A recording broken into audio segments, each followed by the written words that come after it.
Alright, well, hello and welcome everybody. How you all doing? So, we're here today with the Jojo podcast. It's been a while.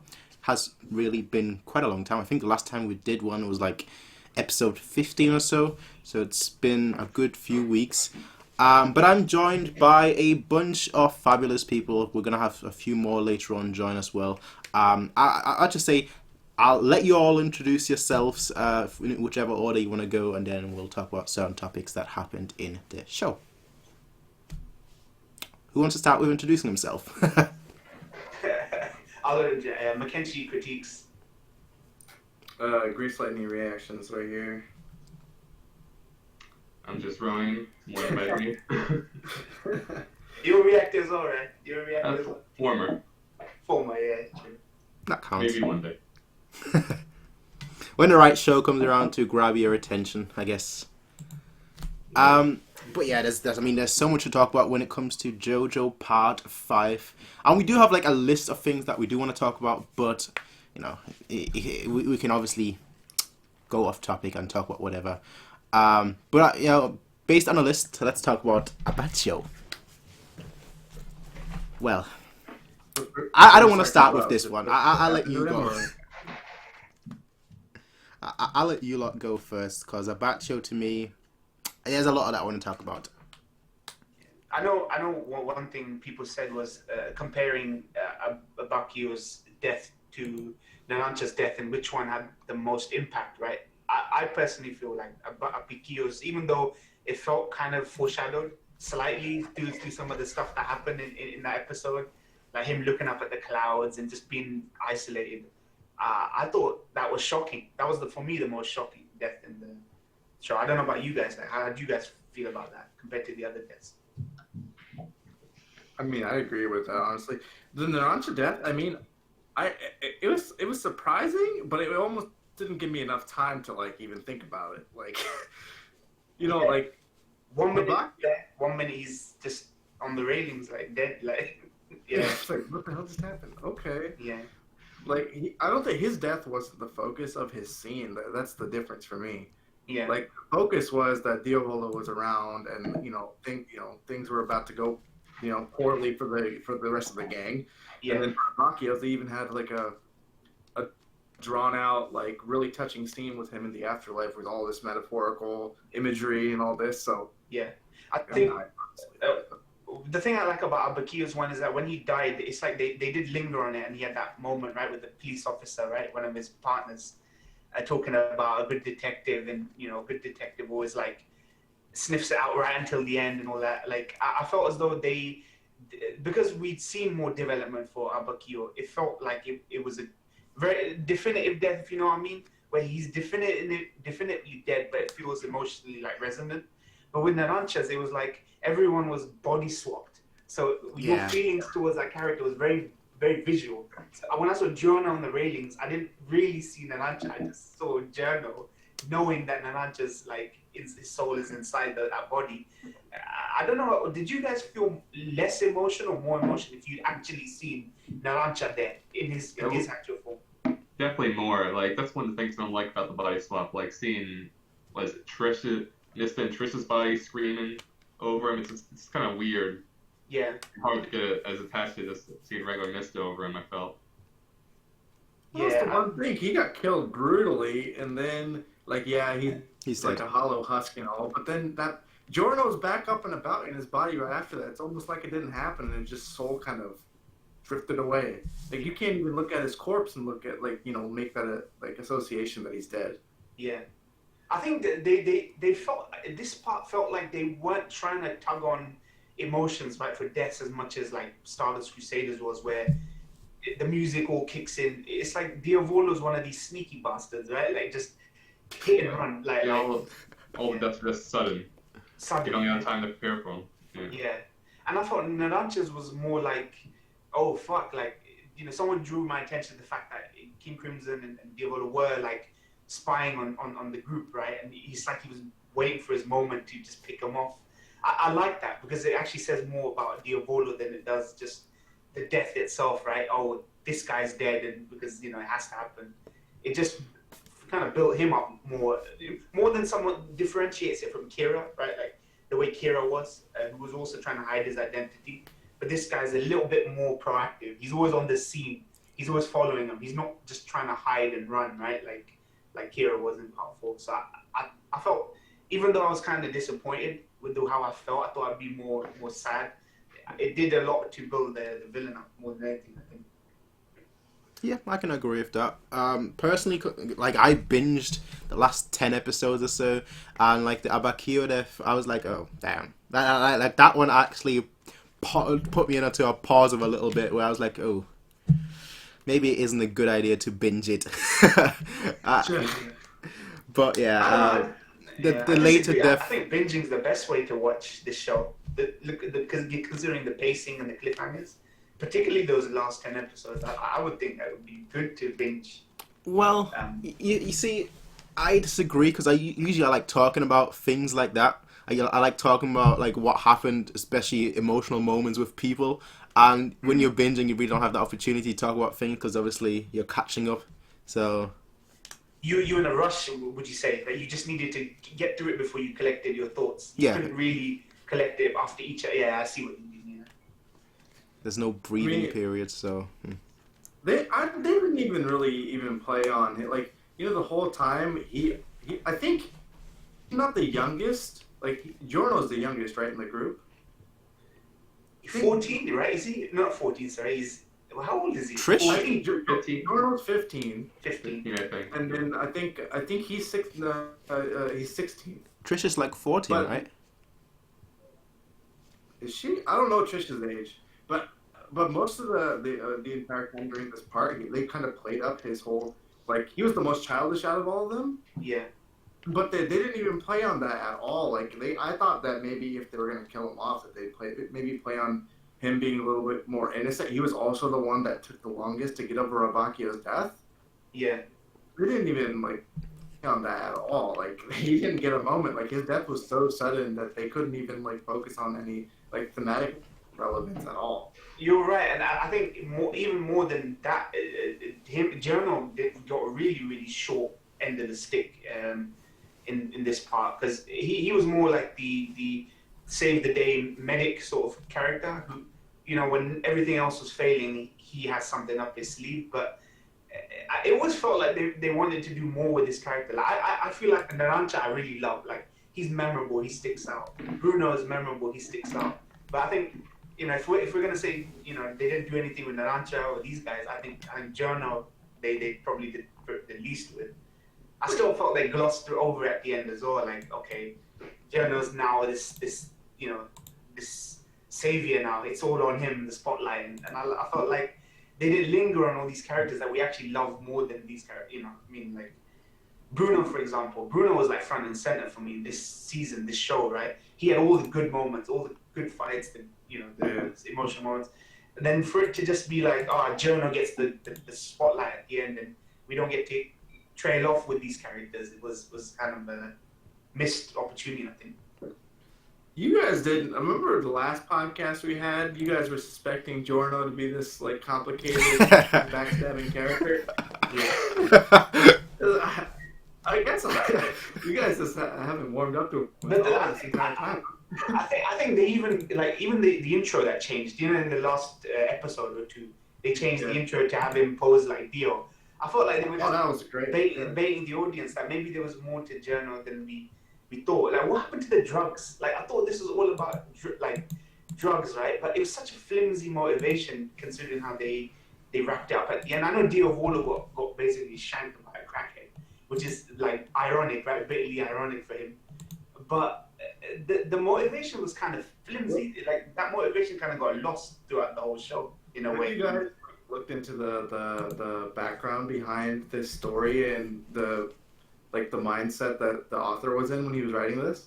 Yeah, people like gave me a whole essay on it. Yeah, he had different plans for Fugo as well, but he was so up till that Fugo part. Apparently, he was like super depressed and like all this other stuff. That's why a lot of people claim that the first part is a little more disjointed because of his mental state at that point. Yeah. Yeah. So I don't know. Interesting. But as far as Abakio's death is concerned, which was the original subject, I I think it's interesting that it was really strong in another sense because we'll talk. I want to talk about it later, but when we're talking about Diavolo, we're always talking about how he's really about the end justifies the means, all results oriented. Yeah. And Abakio's scene, it really highlights the difference between the main cast and what Diavolo is up to, because they have that whole scene about when he's underneath the table when they're looking for those shells with his when he doesn't realize it's his friend under there when he's already died. Yeah. And he's talking about, what happens if you don't find any shells and, you're not going to catch someone. It's not worth it at all. Like, what's the point of even doing something? And he talks about how, like, it's like the pursuit is really what's the important part, and maybe along the line it'll lead to something more. That's really the theme of the whole part, which was highlighted in Bakio. Yeah. I think it's also because it happened in the context of a great series of episodes, right? Like the manhunt for Diavolo, Risotto coming so close to killing him. You're just about to get him, and it's like getting away, right? Like the pursuit aspect of it, like a manhunt for Diavolo.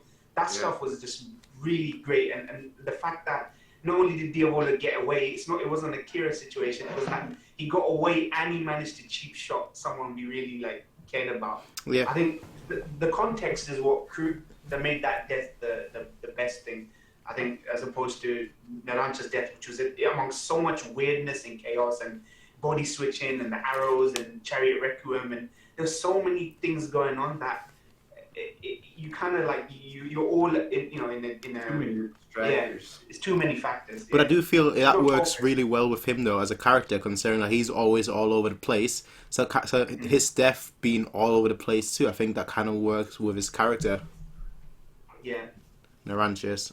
But yeah, I mean, you were right with what you're saying. The risotto fight, that was outstanding. And then from that to go right into a sucker punch like that with Abakio, that is just a great way to highlight a villain. Because at that point I was thinking, okay, what is going on? Is he crazy? Is he nuts? Is he actually not the boss? What is going on?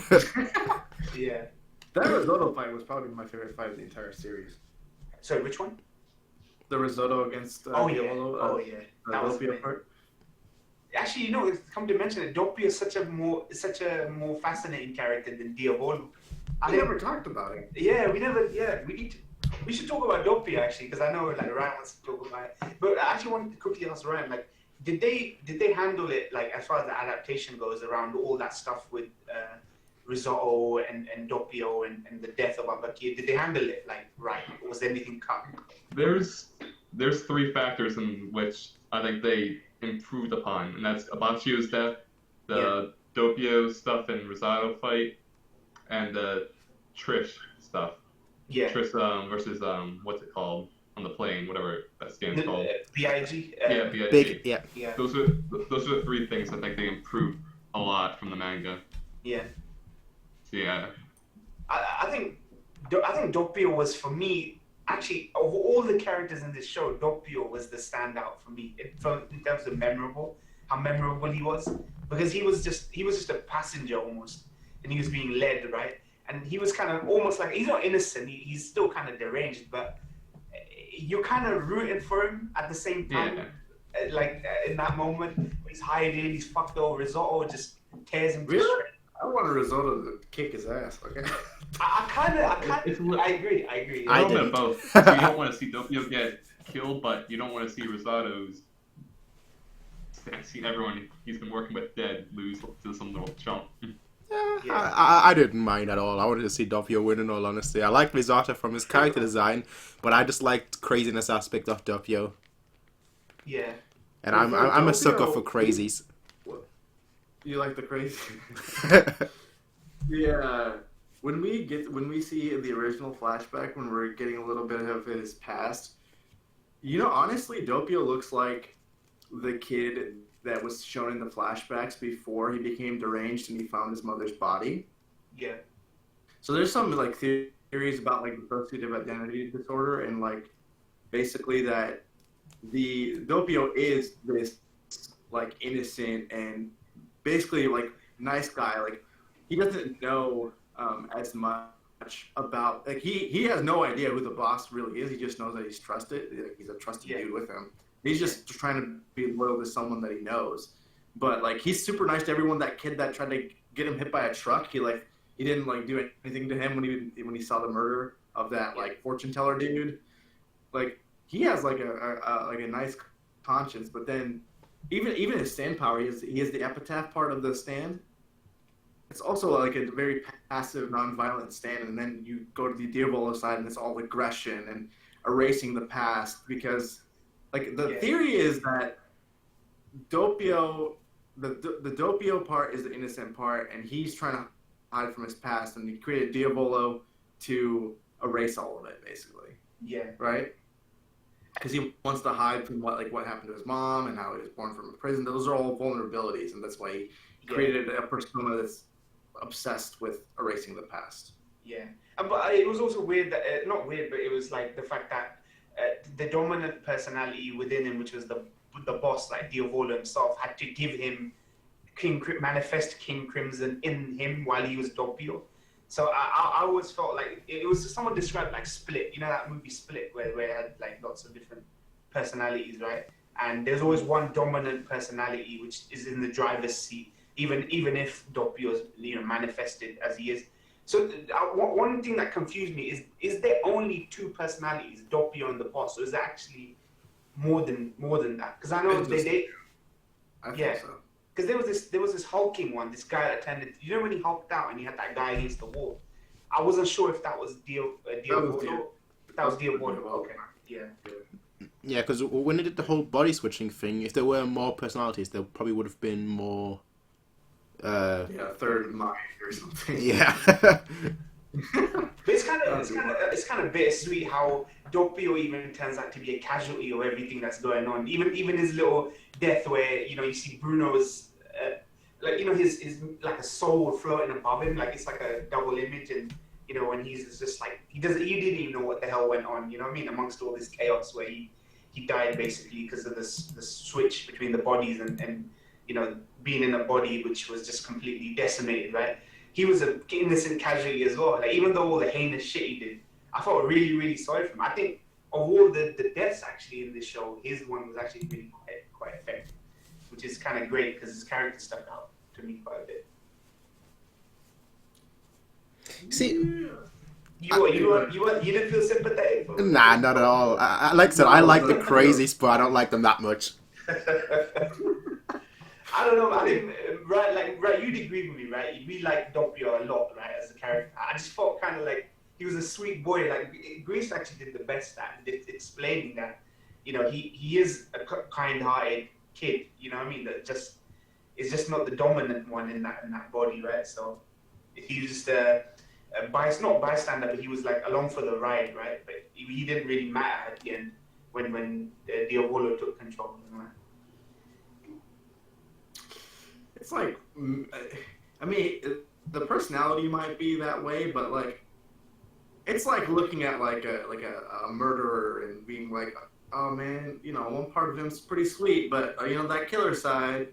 Yeah, but he was mentally. Diavolo was 100% on the ball. He never came across mentally ill, but Doppio's side always came across. Even with the whole ringing thing, anything's a phone, a piece of bread, a cigarette. There was something clearly wrong with Doppio, and that was because I don't know whether it was because of this dissociative identity disorder, or just that Doppio was just so messed in the head that he was just this follower. He just followed everything. Nothing was his own decision. Everything was Diavolo's decision. So I felt sorry for him because he generally came across really deranged and mentally ill. So I think that part of it made me a bit sympathetic towards him. Well, it brings across the age-old question of, say I commit murder and I kill 10 people, and then I hit my head and I forget who I am. Should I still be punished or not? That's kind of the whole issue with that. Yeah. Yes. Yeah. How'd you deal with that?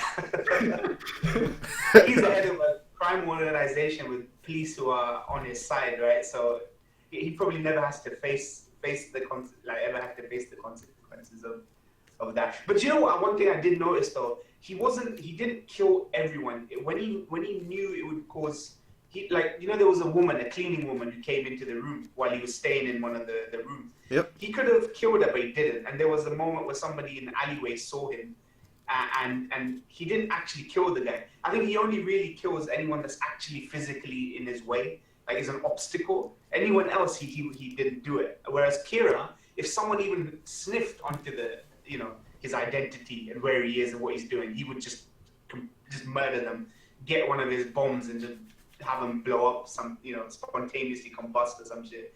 He actually was a lot smarter about it, so he didn't indiscriminately kill. I will say, because I noticed that throughout the show. Yeah, I think the other thing is he's really smart about keeping his trail pretty cold. So any random people that he's murdering, it's just gonna make it more complicated for him. That fortune teller dude had to die. He knew that there was two personalities and all this. That's why he murdered him. Yeah. Yeah. He's a pretty cold and calculating person. That's the only reason he survived this long. Yeah. You think, actually, talking about that, there's something that's not on that list, which is Fugo's bowing out of the show. A lot of people dislike him. A lot of people think he's actually pretty, smart to have ducked out, considering what happened. You know what I mean? I would have dipped. What do you guys feel about Fugo? I would have dipped. If I was in his shoes, I would have been like, yep, you know what, I'm out. Peace out. See you later. I'm out. That would have been me straight away in that situation. There is no loyalty when it comes to my life.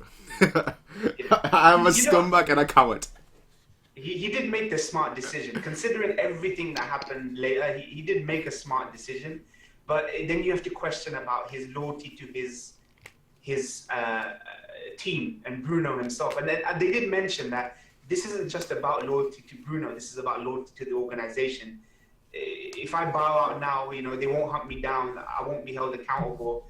Nor, will I be getting close to the sun when it comes to going down this road. I think we might have done, like you say, Prince. We would have, we don't know if we'd have made that decision or if we'd just gone with Bruno into the Dragon's Den, right? I think he gets a lot of shit from some people for ducking out, but at the same time, I don't like the fact that he was kind of written out of the adaptation, because then it's just one character you don't get to know as much about. You built him up, you gave him a flashback, he was abused, bang, and he doesn't get no closure almost. So I don't know how to balance those two. It's a smart decision in the writing. We would have probably made that decision, but we don't get to know anything about this character at all, so. I mean, the major thing that we learned about in the flashback really was that he values logic above everything else, honestly. Yeah.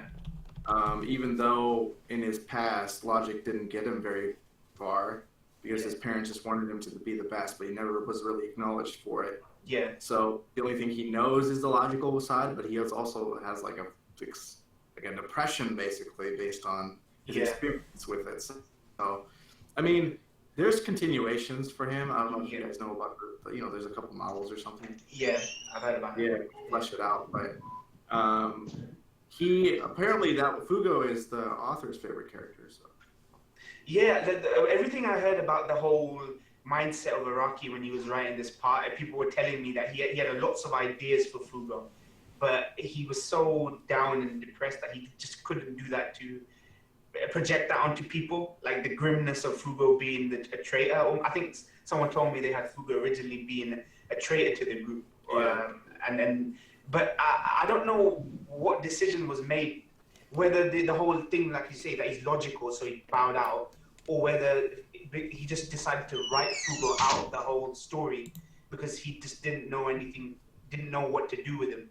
I don't know how that was informed. You know what I mean? Writing a character out is fine if you base it on something, on his personality. But we don't know for sure if it was just informed by, he's the logical character, this is the decision he would make. But at the same time, objectively, we just don't get anything more for this character beyond that. But then even the novels apparently weren't written by Araki, were they? Or were they written by him? I'm pretty sure they were informed by his notes that Araki had written, and I think he helped oversee it. But I mean, even that part was, it's basically Fugo getting hired by the organization to murder the gang. Oh wow. Okay. Yeah, so Ryan, that's you were saying that it goes beyond the events of the show, right? Doesn't it? The books, the novels, or do they not? Ryan, you there? I just realized I've been muted this whole time. Yeah. Yeah. Do they go beyond the events of the show? Yeah, basically, I love the Fugo novel. I desperately wanted to be adapted. Basically, I think it goes a few months after Part 5 ends, and it basically delves into Fugo's mindset and how bad he feels about leaving, and he meets back up with Mista and Giorno right at the beginning, and basically they're not happy with him, and it goes on from there. You kind of and introduces a bunch of new characters and stuff. Just goes into Fugo and helps him develop as a character. It's everything you would want from Fugo. Yeah. It's development. He honestly gets more developed than any other character in the whole part. Yeah. Since his whole novel. Yeah. It would have felt kind of out of place if they just tacked it onto the end of this show, because then you're wondering why are they focusing on Fugo. Yeah, it wouldn't make sense to do that. Just hope for an OVA somewhere down the line, but since it's not directly written by Araki, it's hard to say. Yeah. But all he did was oversee and do character design and stuff like that for it. Yeah. I was waiting for him to get his little bit of redemption because, I mean, his whole stand was even supposed to be like an isolating presence. That's part of the reason I heard they writ him out, because his stand was too hard to write in certain fights, apparently. But it was so different from him, right? And it wasn't like he had control over it, right? It was It's an instant kill almost to people. Yeah, I know some people were saying it, but I think Araki never said that. It's just people's logic. To me, that makes no sense. Yeah, it's not like confirmed, but it would make sense if that's part of the reason. To me, that makes no sense. It gets even deadlier, and the stands in the novels are absolutely crazy. Yeah. It's like. I'm sorry, but to me that makes absolutely no sense considering you have folks that can control time. You have so many crazy things that are going on that I'm pretty sure he'd never write himself into a corner. Sure. I did, like, whenever a new stand user came up, right, against the group, I always did kind of think in my head, like, what if scenarios about what if Fugo was here? Do you think the outcome of this battle would be a little bit different? Because we'll talk about Chocolat actually next on the list next, right? But Chocolat's ability is like a widespread area of effect sort of ability, which spreads the more it spreads amongst the people that it affects, right? And I thought to myself, damn man, like it reminds me a little bit of Fugo's ability, because he has like a virus almost that spreads, right? And how would that have fared against this particular thing? So I'm with Prince. Like, you had Chocolat, a stand user there, who had a really, really strange and infectious ability. It wouldn't have been too much to write for Fugo, in my opinion. Only the fact that it's sort of out of control, it might have been the difficult part. So. You've got a gorilla who is a ship in part 3. I think nothing's out the table. Yeah. I think you can kind of go back to the trader. I think the trader thing one. I think Fugo's stand kind of writes better as a villain stand almost. Yeah, you're right though. Yeah. It was very great. It didn't look. It doesn't look as elegant, right? Well, it looks elegant, but it looks very much like a villain stand. Yeah, you're right about that. Yeah. It's indiscriminate is the thing. His stand is indiscriminate, so he has no control over it. So you can imagine that it would be, for antagonist. Yeah. Hey, sorry I'm running late. Oh, hi. Yo. Yeah, sorry I came in late. I was taking a call earlier. Yeah. And we're just talking about Fugo. What are your thoughts on Fugo? I didn't really remember much because there was at one point where they left him behind, and while Giorno and the others were like sailing off somewhere. But my memory on Fugo is kind of a little fuzzy compared to the others. Yeah, you kind of binged part 5, didn't you? Since you were behind. Yeah, I was binging part 5 mostly because I was busy with watching other things, but then as I was binging, I realized there was like a crap ton of cliffhangers. I'm like, okay, good that I waited until near the end of the series to finally catch up. Yeah, I mean that speaks to what Prince said, that when you're binge watching it, it's hard to formulate like nuanced thoughts. You kind of formulate your thoughts right at the end when you're finished with it. So Yeah. it can be hard to just formulate like a whole, Yeah, and I especially remember your live reactions, especially when the episode ended. You were like, "Come on, don't do this to me, man." Yeah. It was actually, I'm not gonna lie, those were They were deadly cliffhangers. Yeah. Hey, at least you get to hear "freaking you" or that Enigma sign. Can't remember the name. Yeah, Modern Crusaders. Yeah, Modern Crusaders. Yeah. Okay. Yeah. So we had is it the Rome stuff right after Abukiyo's death, Prince? All that stuff that happened in Rome, or was there something? Yeah, that's when Diavolo was talking about how they need to get the other two on board, Sekko and Chocolata, even though he doesn't want them to. Yeah. Actually, before we go on to the Rome stuff, Risotto, like I kept expecting Risotto to show. He gave you little glimpses of Risotto on this hunt, right? Because he's also wanting to take revenge or following this trail, right? To whoever killed Gelato and Sorbet and was bumping. I was really impressed with Risotto. I do wish that we got a little bit more Risotto. Because he is the leader of he's the Bruno of his group. You know what I mean? His side group, he's the Bruno of his group. I'm pretty sure if he didn't look cool, you wouldn't feel that way. Wait a second. Yeah, actually, Best thing about him is his design. Yeah, his design. That's the only good thing. The Phantom Troop in Hyundai. It just reminds me of that for this squad, right? Team Execution, right? And you're right though about the look. He looks so badass, and his stand is called Metallica. So Come on. Yeah, so it's hard not to have expectations. I loved him as soon as I saw him the first time. And his stand, like all the stands usually have, they have references. Yeah. They kind of make a reference from like a surface level. His has like a lot of references from his, and his is really well designed all around. Yeah. Like his character his powers are super nuanced. Even the way he like ends up being bested by Diavolo has something to do with Metallica. Yeah.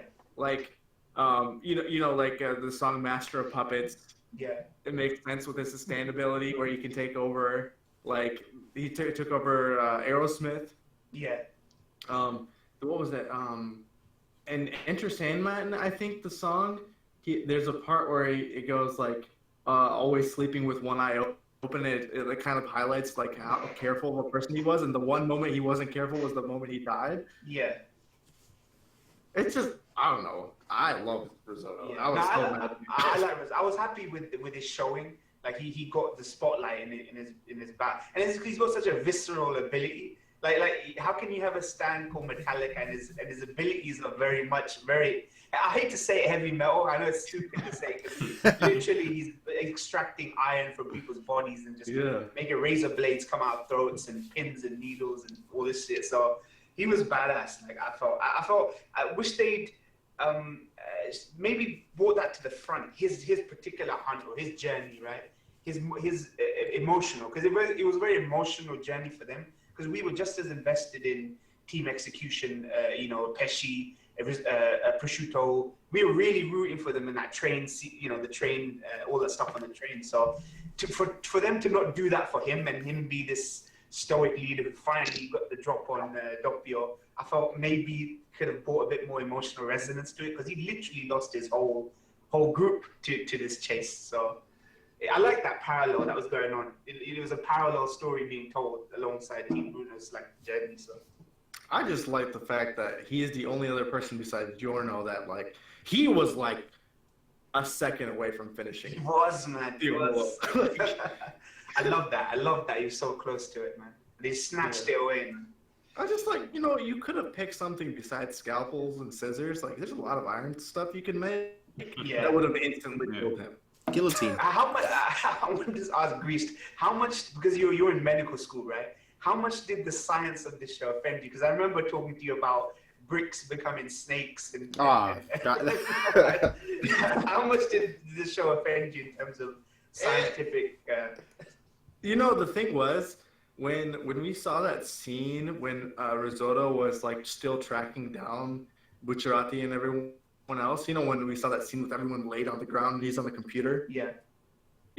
At that moment, I was like, what the hell is this guy? You know, there's people like medical instruments coming out of their eyeballs. Like, what the hell is this person's stand? And everyone in my comments was like, you're in med school, you can figure it out. Yeah, it's strange. That basically told me what I needed to know when they said that. Yeah. I mean, that's one of the other reasons I like Risotto so much, with like the attention to the, you know, the hemoglobin and the iron that, you know, houses the oxygen, and that extra layer of not only using the iron within the body, but also pointing out that if you don't have the iron, you're going to be breathing is going to be very difficult. And you know, the presentation of all that, I just thought that was really cool. Like, that was really good. Like what a way, like, he doesn't have to mortally wound him. He can just basically make him suffocate from the inside out. It's just I really thought Doppy was gonna go out there. They convinced you that this was the basically the moment that would come where he's gone, man. He's done, man. But he just gets away by the skin of his teeth because of that little kid playing football, and look how desperate he was, man. Like, that's what I love about that whole little mini arc that went on, man, about that in the show. Yeah. You want to talk about Chocolata and Secco now? Yeah, Chocolata and Secco. I thought... for the life of me, I can't say that name. Yeah, Chocolata. it's the least intimidating name for a character like that. Yeah. Yeah. Comeback, though. The weird thing with him was that, when I saw him and they did his backstory, because not every antagonist gets a flashback to what their backstory is. Like, not all of Team Execution Squad got anything, right? But he actually got this whole, he likes to operate on people and all that stuff, and then you kind of figure out that he's the guy that killed Gelato and Sorbet because they were probably really close to finding Diavola's identity and all that stuff. And he was fearsome, man, honestly. Like, I loved his design. I loved his relationship with Secco. I thought that, like, you guys, like, go, like, what do you guys think of it? Huge fan. Like I said before, I always like psychos, and I always like you're hearing about doctors that butcher people. To me, that just makes me feel good every time I go to the hospital. I'm like, are you gonna butcher me today? Are you gonna cut me up and whatnot? And they're like, no, we're good kinds. So I always like these doctors that are doing it for their personal gains. Obviously, we have a med student here, so I should be careful with what I say. And all that malpractice. It's only malpractice if they find out. I took an oath, man. He probably did too. Oaths? No, nobody really follows them. I had to take an oath before I got my white coat, so that man. I mean, the thing is, he went in like already deranged. It wasn't like he got like power hungry once he had like a patient in front of him. It was just like from a young age. Yeah. It's weird, like, the way the abilities manifest, because a lot of people going into the show telling me whatever stand manifests is a representation of a guy's psychology or character. Yeah. And that's not always the case. Like, I don't feel that's always the case for everyone, but for him, that felt not very scientific, but I guess the fact that it was a virus that spreads was very, you could say, scientific in a way. But the relationship between Chocolata and Secco was the best thing of all. Their dynamic, where he's this little gimp, he's just dressed up in some gimp outfit, which I assumed was a standard suit. You know, like how who's the ice skater? The ice. White Album guy. White Album, yeah. We were under the impression that this was his stand was a suit, like a stand that manifested as a suit, which enabled him to, go through, solid objects and kind of do that. But I think most fascinating thing was their relationship. There was almost like a Stockholm sort of. He was a dog feeding him sugar cubes, and then the way that changed when he found out that Chocolata had been like taken out of the game, and that was a whole interesting arc. I think like it was a good start to bang for that arc. But yeah, it was the first time where they like those two stands were like meant for each other. Like they had like perfect synergy. Yeah. Like if Chocolata doesn't have someone that's able to make people sync, like once someone figures that out, he's pretty much screwed. Yeah. Did they say that anyone like he was in charge of disposing the bodies of people who didn't manifest stands because of the arrows, and he was Seko was the one that actually did manifest the stand? Because I don't know whether they went into it. Someone can remind us that what was the deal with Seko? He wasn't just a corpse that he was dissecting. Patient, yeah, he was a patient. Yeah. That's it. He was a patient. It's like Harley Quinn and Joker kind of deal. Yeah, but he probably ended up manifesting a stand, which is why I guess he kept him around. But it felt like there was a more of an intimate relationship between that particular patient. It reminds me of Hannibal. I don't know if you guys have seen Hannibal. Hannibal had that weird relationship with Gary Oldman's character. They actually got to know each other. Like he just got sort of intimately involved with him. It kind of reminded me much of Hannibal, which I think might even be a reference almost between their relationship. I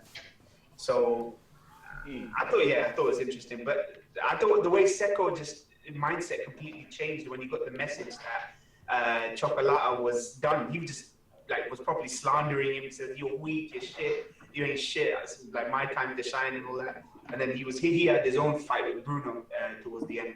I didn't realize that Seko was so powerful. Like Seko by himself would assert himself like that, because it reminded me of when Prosciutto died, and that kind of emboldened Pesci to just go fucking ape shit. And I love the way that was mirrored in Chocolata and Seko's fight, because honestly, Seko was a formidable against Bruno.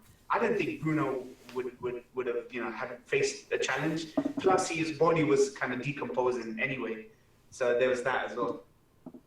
Yeah, I don't think he would have had any chance at all.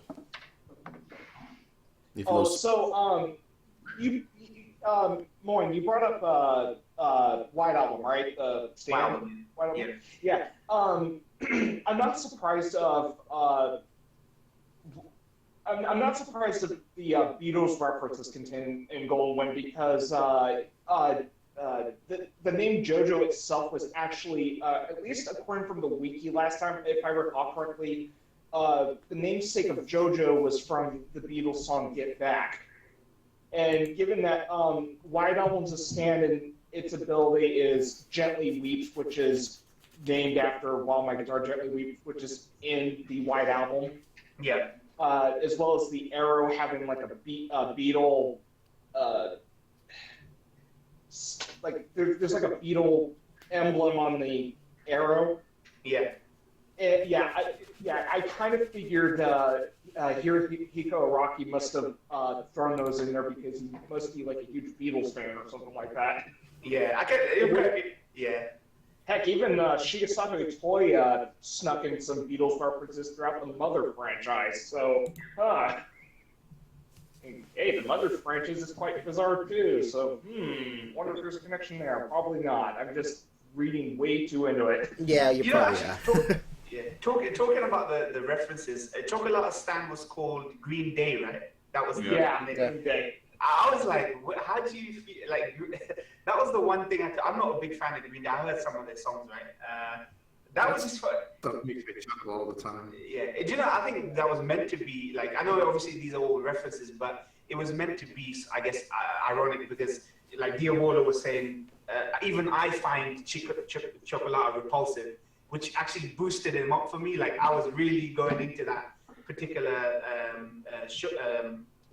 fight, thinking, shit, if Diavolo finds Chocolata really repulsive and fearsome, then maybe this guy is really, really, really terrifying.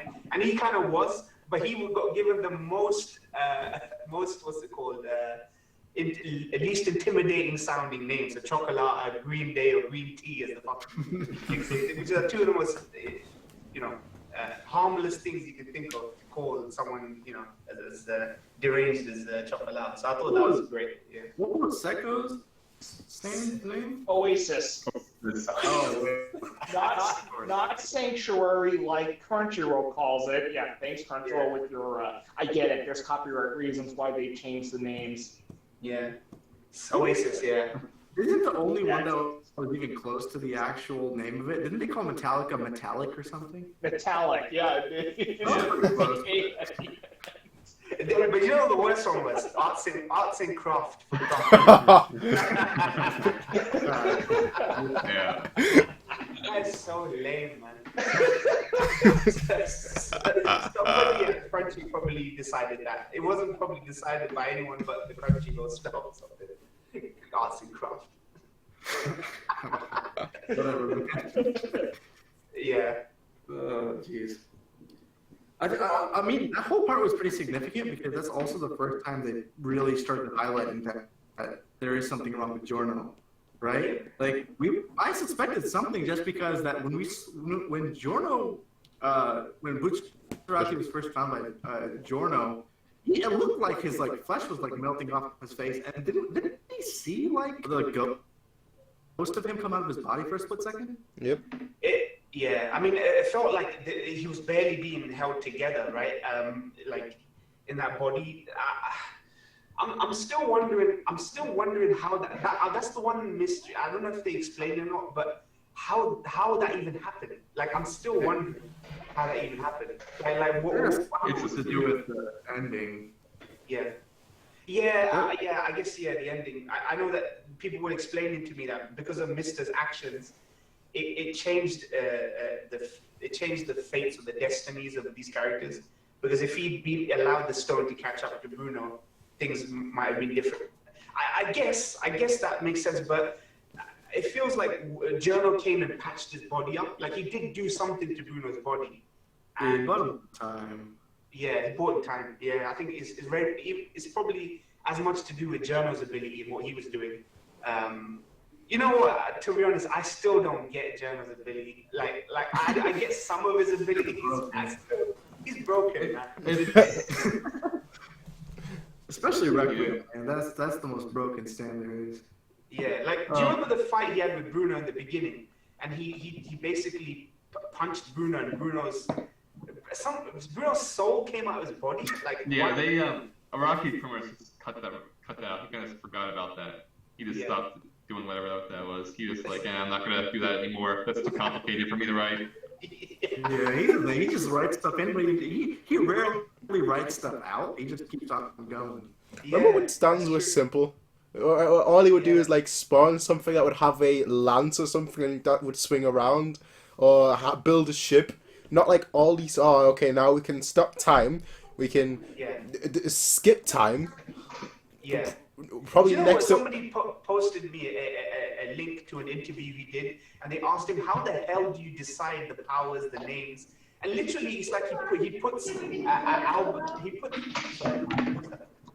puts album covers into some sort of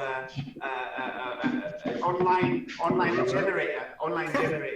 The way he described it, names, powers, personalities, favorite foods, into some online generator, and he just generates a personality for the characters. But just to give credit to the guy, it's great. We love it, Jojo. But maybe there's certain aspects of these characters, as far as traditional shonen writing doesn't think too much into. You know what I mean? Like scientifically, like Hunter x Hunter does, or you know what I mean? It doesn't need to. It learns itself about that. If you think about it, if Giorno wasn't that broken, I don't know how they would have beaten Diavolo. Yeah, at least Gold Experience Requiem did have one entertainment value to it. Was the looping of Diavolo when he's like, I've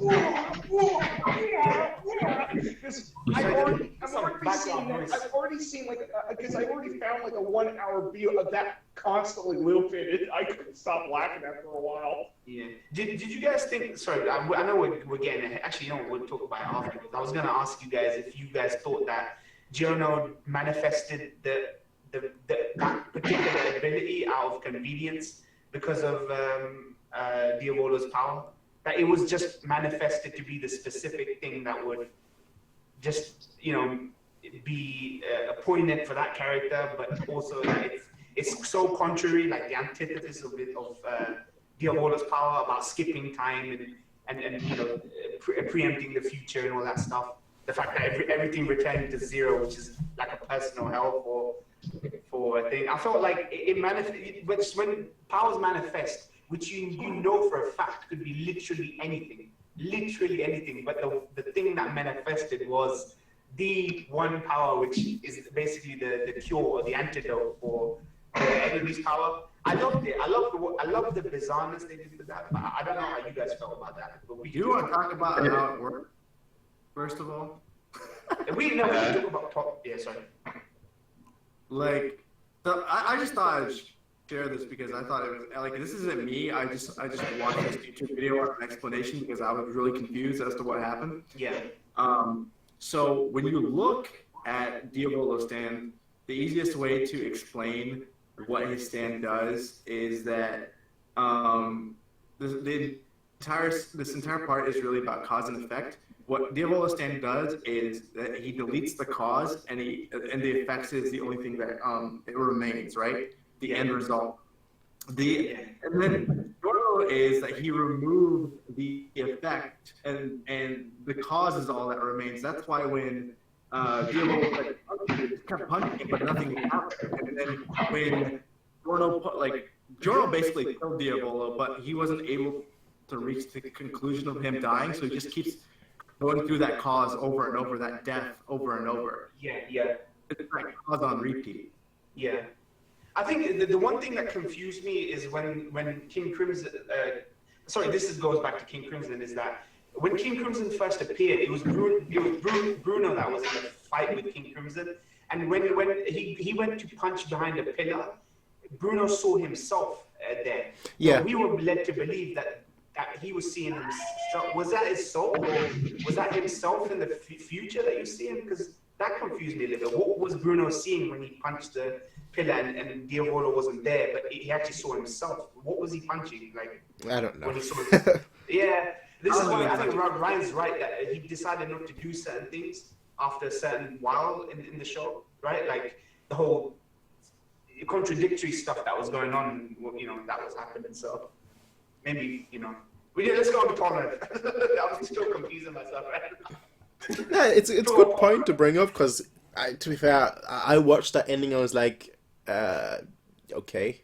I just accepted it. That's the thing for me. I just accepted it. I didn't even question it because I was like, I have no idea how I could possibly understand what just happened, or what the stands actually do. Like usually, I try and apply logic to an anime. I know it makes sense, right? Apply logic to an anime. That's always gonna work, but.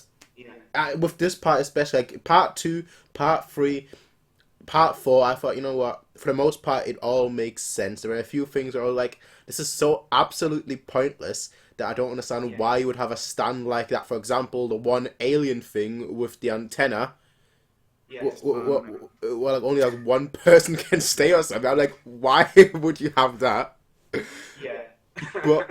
But like, it all makes sense.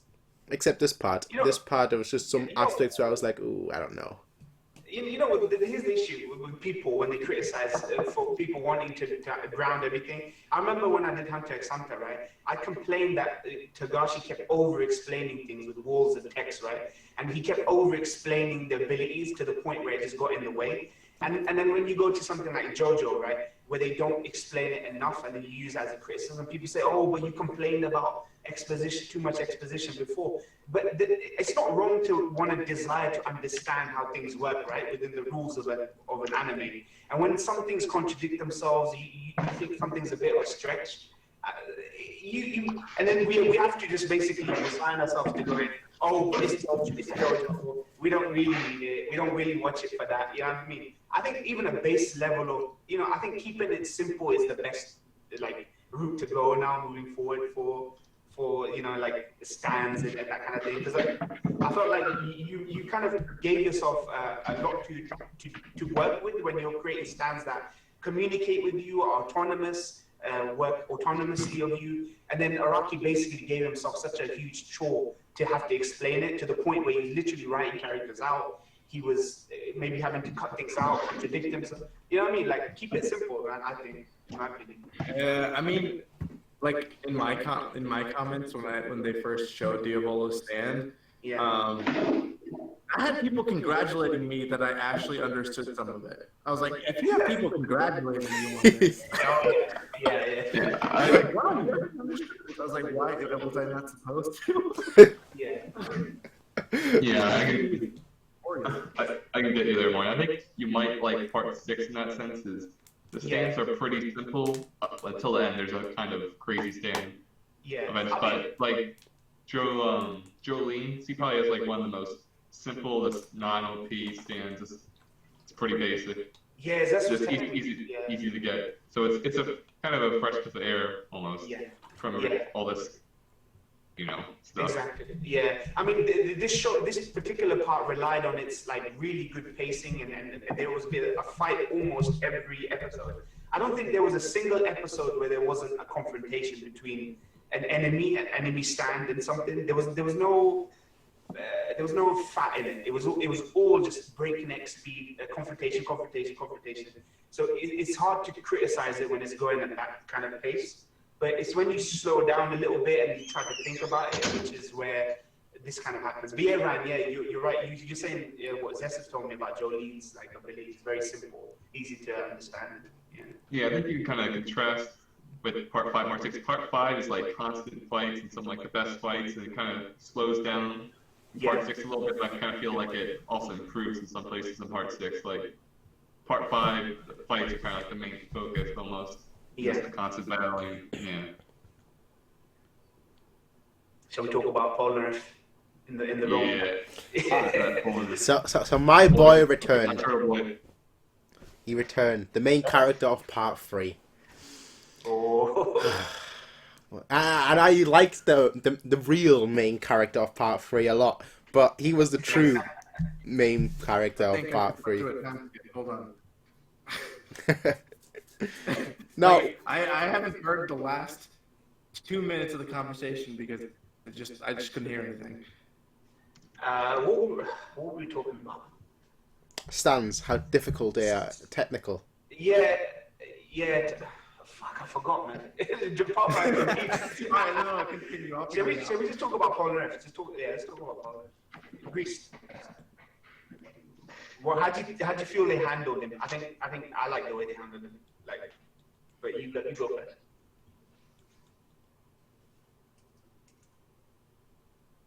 Okay. Yeah, sorry, I agree. Is Greece there?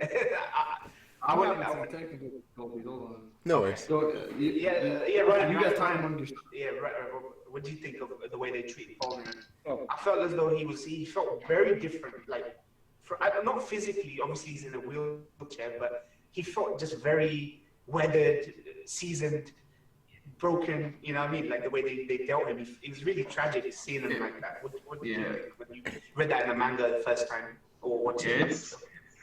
Well, the first thing is you're excited to see him, but I kind of feel like you feel very bad for him, but you also gain a lot of respect for him as a character because he gets fucked up, he just works his way up, and he's just stuck in this awful situation where he can't do anything. He's just grinding to find any little information. Yeah. And then he's just spending all these years just to get to this one point, and then basically just sacrifice his life in that one instant just to take out the RO. It was so isolating. Yeah, I feel bad for him. He's so isolated. You want to see more of him, but it kind of makes sense that he gets taken out that early. Yeah. Almost like that. Yeah.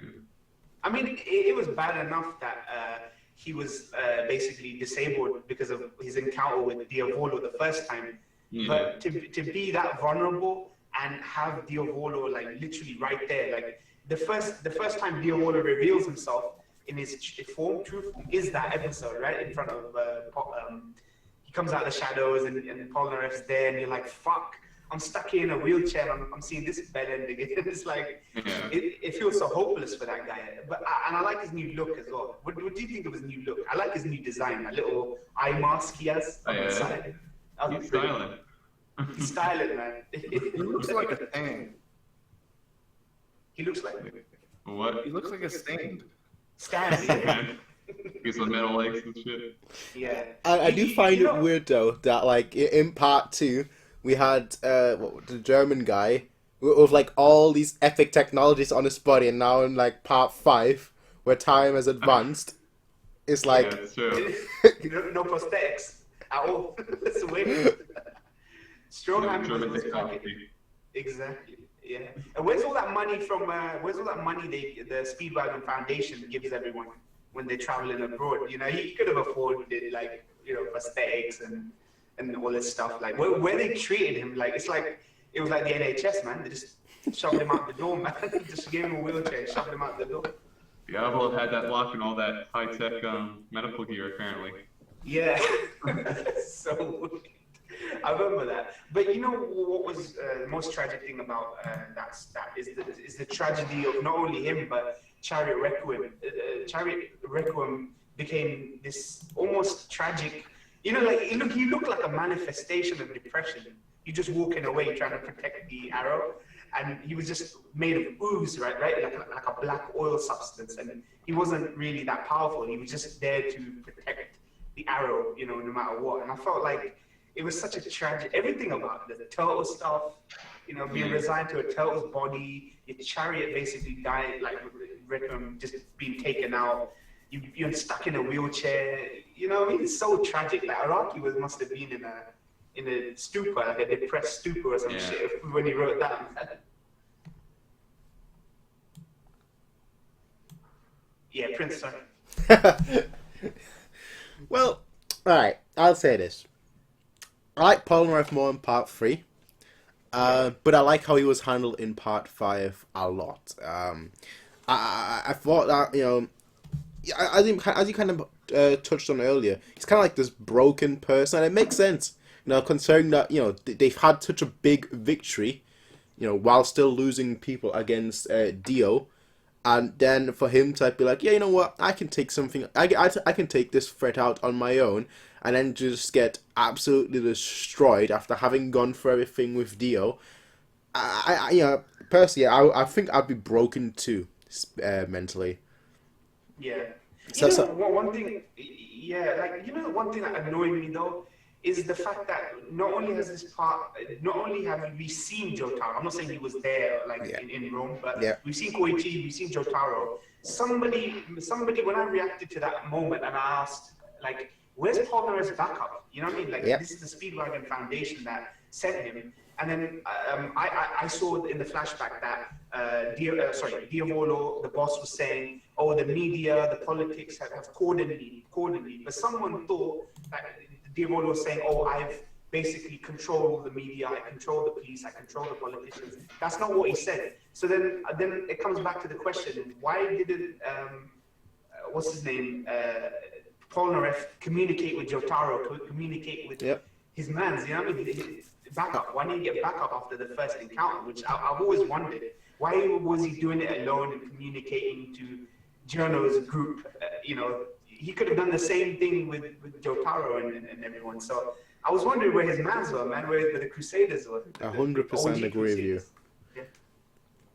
Jotaro should have been there, especially considering that he's already got experience against someone who can manipulate time in a certain manner.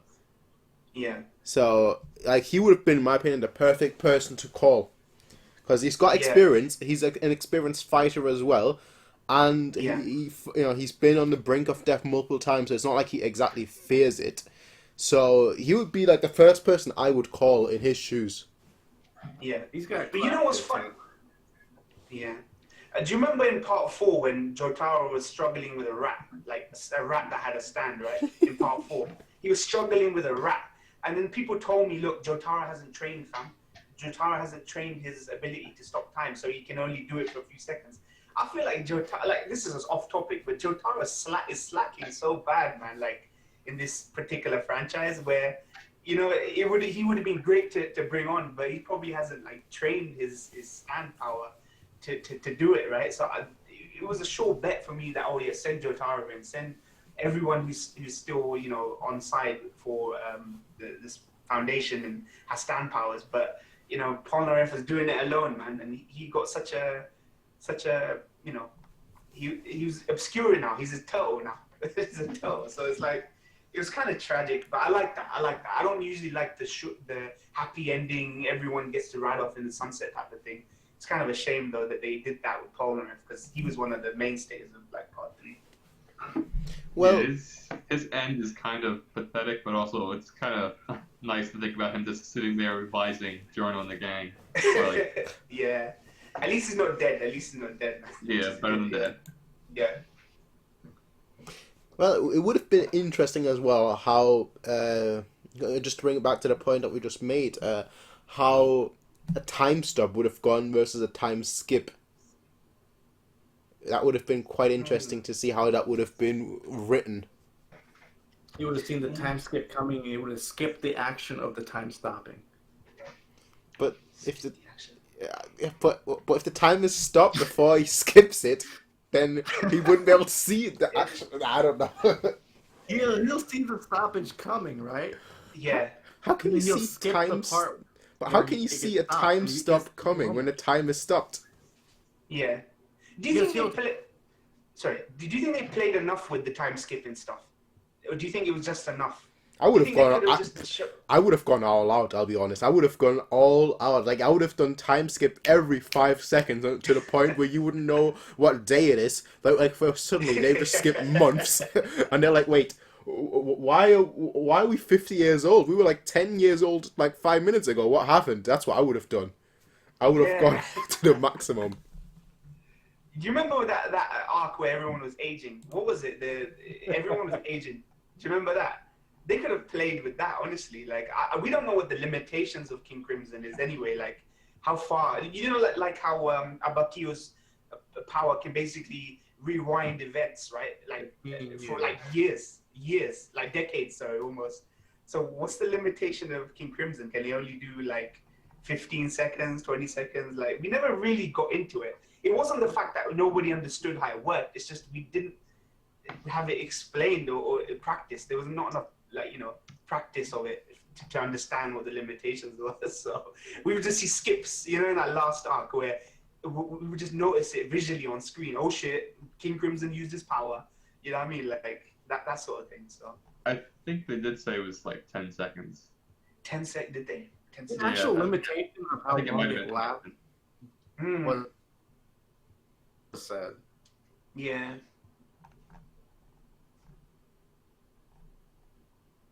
I think time just skipped there. That's all I've been hearing time skips right now.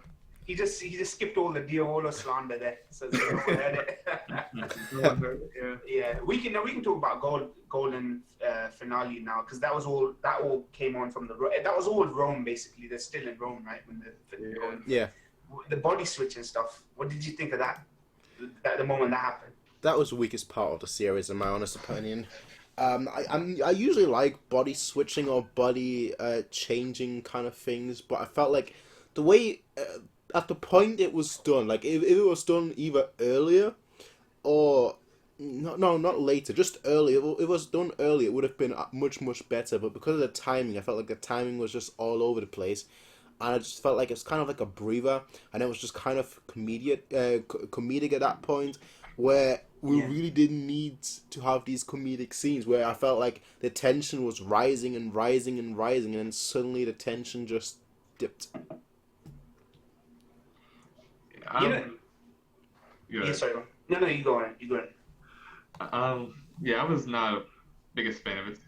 It's definitely one of the weaker parts for me. There's the only real positive to it that I could see is that adding like the tension of where's Ciala, what body is he in, and it kind of played off into that Neuron's death, but like it didn't really do much else beside that, and even that I didn't think they executed it as well as it could have been done, because there wasn't really much of a point of it besides putting that fear of where is he, but it didn't really it didn't affect me as much as it could have.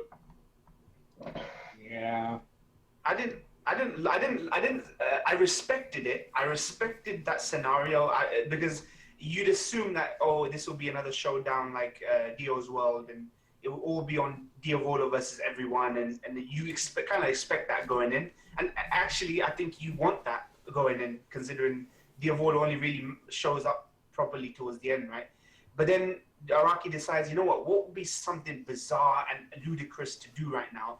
And let's just make it about this arrow, which no one understands, and let's show something about this. And that basically turned everything upside down. It ruined it for Diavolo. Diavolo was like a bumbling idiot. He was like, he could barely even hold the arrow in his goddamn hand because like he didn't understand. He was trying to figure it out in that last moment, and bodies were swapped, and people were scrambling to do the best they could and what they could. I respect that they did that. I just felt that it took away from a lot of the stakes that had been built up. With so many people had died, and this was all about finding out his Diavolo and taking him down, and the emotional stakes just disappeared because this arrow became the enemy. Basically, the final villain was the arrow almost, this still inanimate object that everyone was trying to understand. It was also a final fight, more of a race to the arrow. Yeah. Whoever gets that automatically wins. I respect it, but I don't think it just kind of, the payoff didn't feel, as satisfying as I would have hoped, Yeah, I don't think it was bad or anything. It's just like, definitely could have had a better payoff for all that stuff. Definitely. And I think what would happen if you got it. Like, he was already pretty busted. Like, what the hell could they possibly do to make him even, like, more impossible? Skip time forever. Something even more overpowered than... Yeah. I mean, Akira, like, I'm not gonna lie, it didn't completely come out of nowhere. If you look at what Kira did, right? He did time travel, right? Like in part 4 when he had the arrow, didn't he? He was able to get that ability, that his desires basically manifested, right, with the arrow, and he was able to go back in time, like when that kid found out about him, that little kid. So it felt like an organic version of that, but I feel like the explanations that came out in that particular finale was some of the most weird and stretched. Like we bought the light of the soul. Like he was figuring everything out about the arrow. How does this arrow work? Where is Requiem going? Which way is he walking in? Oh, there's a light behind everyone's head, and it casts a shadow of the soul. I'm like, come on, man! Like, even that's a stretch even for me. Could you not come out with something more organic than that? And he figured it out on the spot. Like, this is something that was figured out by Diavolo, and he knew more about the arrow at that point than anyone, and he's still like it's falling through his hands, and I don't. Unless this gets explained more, because people keep telling me that every subsequent part explains something in the previous part. So the arrows in part 4 was an explanation of something that happened in part 3. So if something happened in part 5, hopefully something gets explained in part 6 about how this thing works. What about you, Reese? Like, what do you think?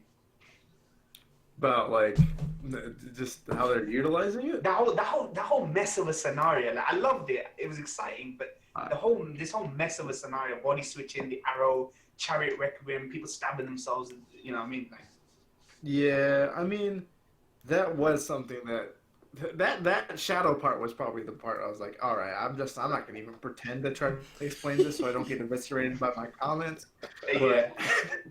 But yeah, I just thought that whole scenario at the end was more of like the only way. Like it felt like another one of those writer's blocks that Araki might have had, where he was like, all right, like the way I've written Diavolo, it just doesn't seem like the heroes have any way of stopping him.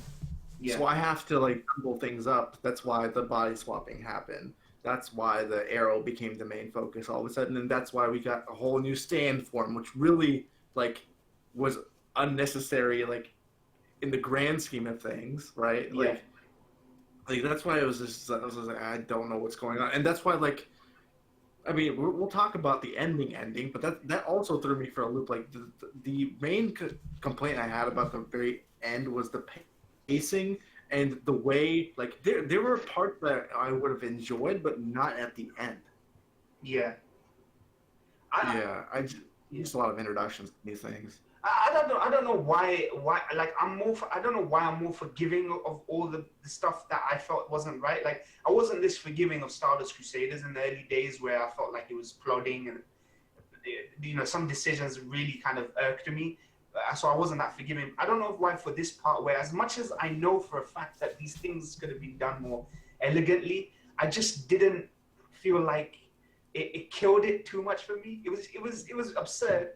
And I felt like it was a chaos. It was basically just chaos, that whole finale, the way that the focus was shifted off so many people. Doppio, okay, whose body is Diavolo in? Oh shit, Diavolo is on the Arrow now. Now it's on Chariot Requiem, and now it's back on the Arrow. Now it's on Journal, and I felt it was so rapid that it didn't give you a chance to really breathe and linger on things that happened. So it really undercut from Narancha's death, it undercut from little moments with Doppio. I think everything that was happening with Bruno got this one glorious moment, right? And I felt that was a nice conclusion to this whole character's arc. But I felt like not everyone kind of got that in there. Trish as well. I know Ryan, Trish is a really favorite character of yours. I thought Trish was really good, like Mister, right? Mister was in her body, and she actually was emoted and was more animated than she ever was throughout the show. You know what I mean? She had very expressive. Yeah, it's interesting how that worked. Yeah. Not naturally, honestly. But she became almost a new character. I wouldn't mind seeing Trish with that personality firing bullets, right? Like Sex Pistols. I feel like she became a whole unique character in her own right when that all happened. Like she became a third person. Not Mr., not Trish, but a whole different character. I kind of felt like both Mista and Trish kind of both took a little bit more of their personalities into each other. Like Trish became more outspoken, and I feel like not as much, but Mista kind of settled down almost a little bit. Yeah. So not nearly as much, but to a degree. Yeah. Kind of see it happening. By the time this particular ending scenario arc hit, was there any character that you were really rooting for, like that you really thought stuck out and like I actually care like what's going on right now, and was there anyone there? Because I wasn't really too invested in Jono, because I feel like Jono, we all knew who Jono was from the moment this series started. He's that guy that just basically takes the limelight right at the end when everyone's sacrificed themselves or taken the damage. You know what I mean? Like the focus was in them, then Jono comes in. But I felt like there was not one really singular focus on anyone for like a payoff in what was going on, like in that last bit, like scenario. It kind of felt like no one really could have done anything else besides Giorno. Yep. Yeah. Like that's changed the outcome. Everyone else is kind of there, and you're just waiting to see what Giorno was going to do. Yeah. What did you? Just going alongside that, one of the reasons why I don't think this part is as like good as the other parts that every part except part one for me is because of that reason where at the end I wasn't like, oh god, I really hope nothing happens to X person or X person, Yeah. I just never had that feeling.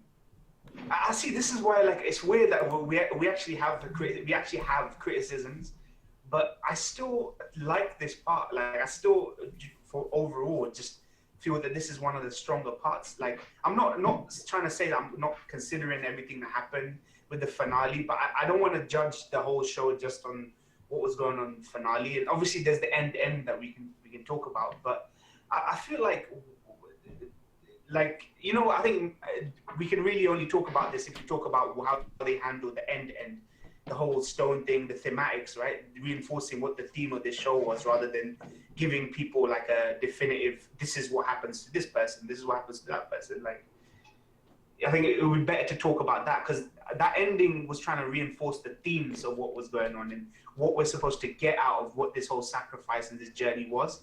But I never felt like it gave a great cap off to a story, you know what I mean? Like resolution and what was going on. Things just happened, and then we moved past it, you know what I mean, without really questioning what happened. Well, when that part was going on, I was like, oh shit, this feels like an OVA that would air after the series ends. Yeah.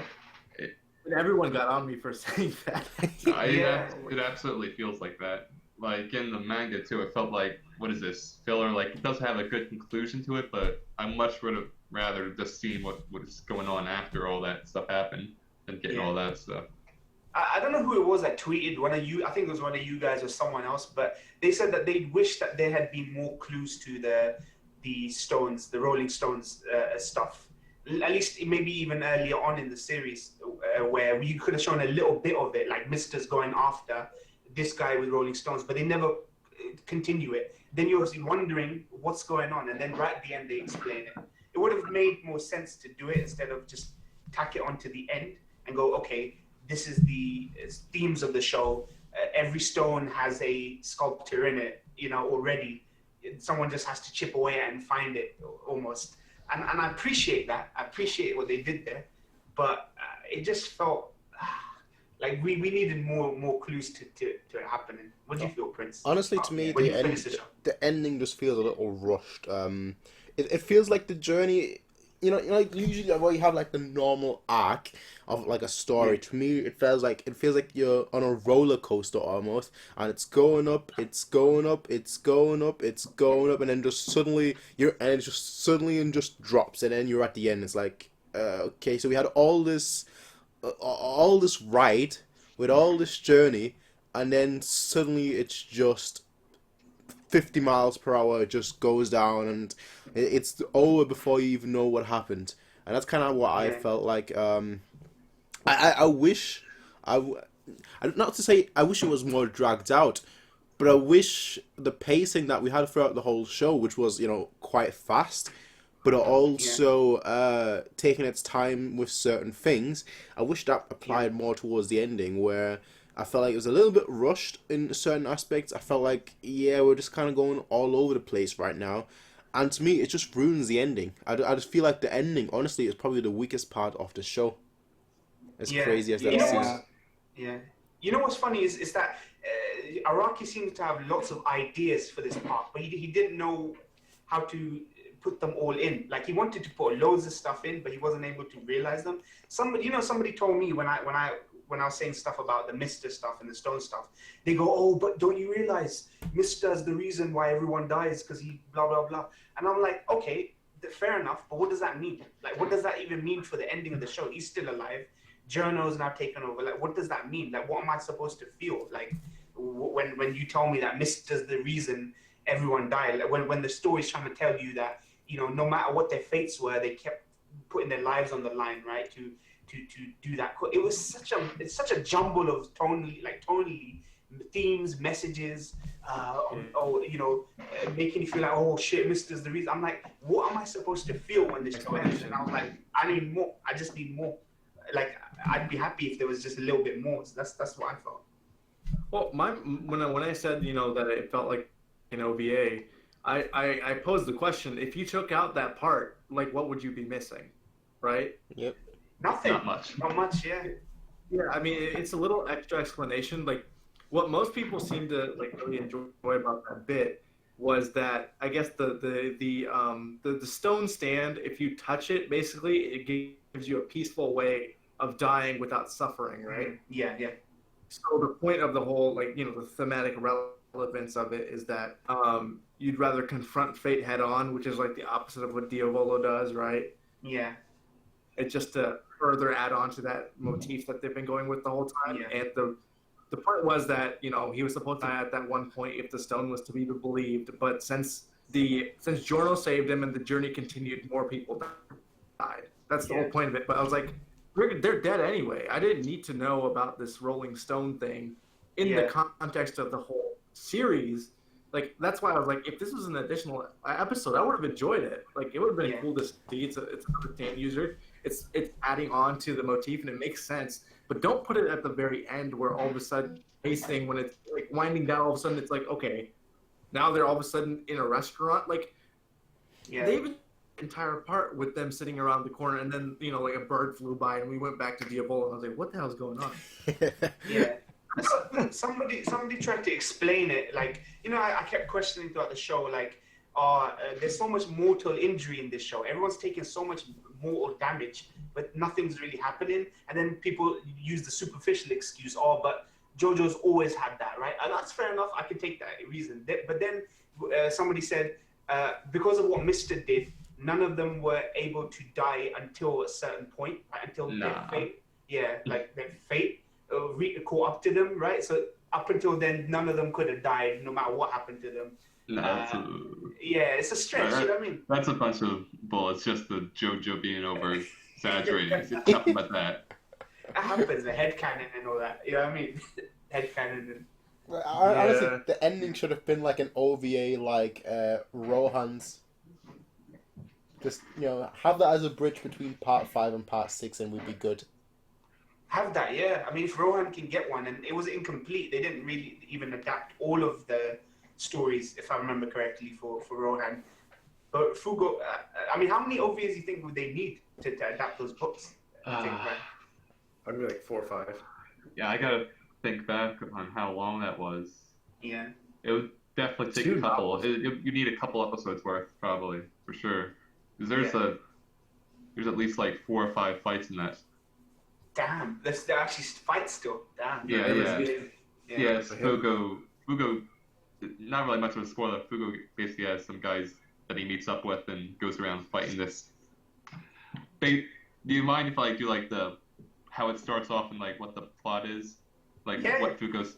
So basically, Fugo he meets back up with Mista and Giorno at the very beginning. This is after like Mista and Giorno are running the gang now, and basically they've lost all trust in him. So Fugo's basically sent off on a mission to take out this last group that was loyal to Diablo. So there's this group of like 4 guys. So Fugo gets his like 2 guys to work with him, and he's going off trying to take out these last like pieces of Diablo's group. Oh wow. That would be great. That would be great to see, honestly. Yeah. Plus, a lot of development for that character, or redemption almost. It'd be good redemption for that character. Yeah, it really is like the Fugo redemption arc. I mean, they have to at this point, right? If people are unhappy after watching that anime, I guess David Pro might have it at the back of their heads, right? Like, we really need to give this guy a more definitive conclusion and a redemption, maybe. So hopefully we get that, yeah. What do you guys think of the death loop? We can talk about the death loop with Diavolo, right? That made sense to me, like overall, generally. when that episode happened, I was still wondering. Yeah, I never thought about that. I'm pretty sure it's not like actually like what was happening. But you remember at the very end, you have, they talk about that guy who ended up being the stone user.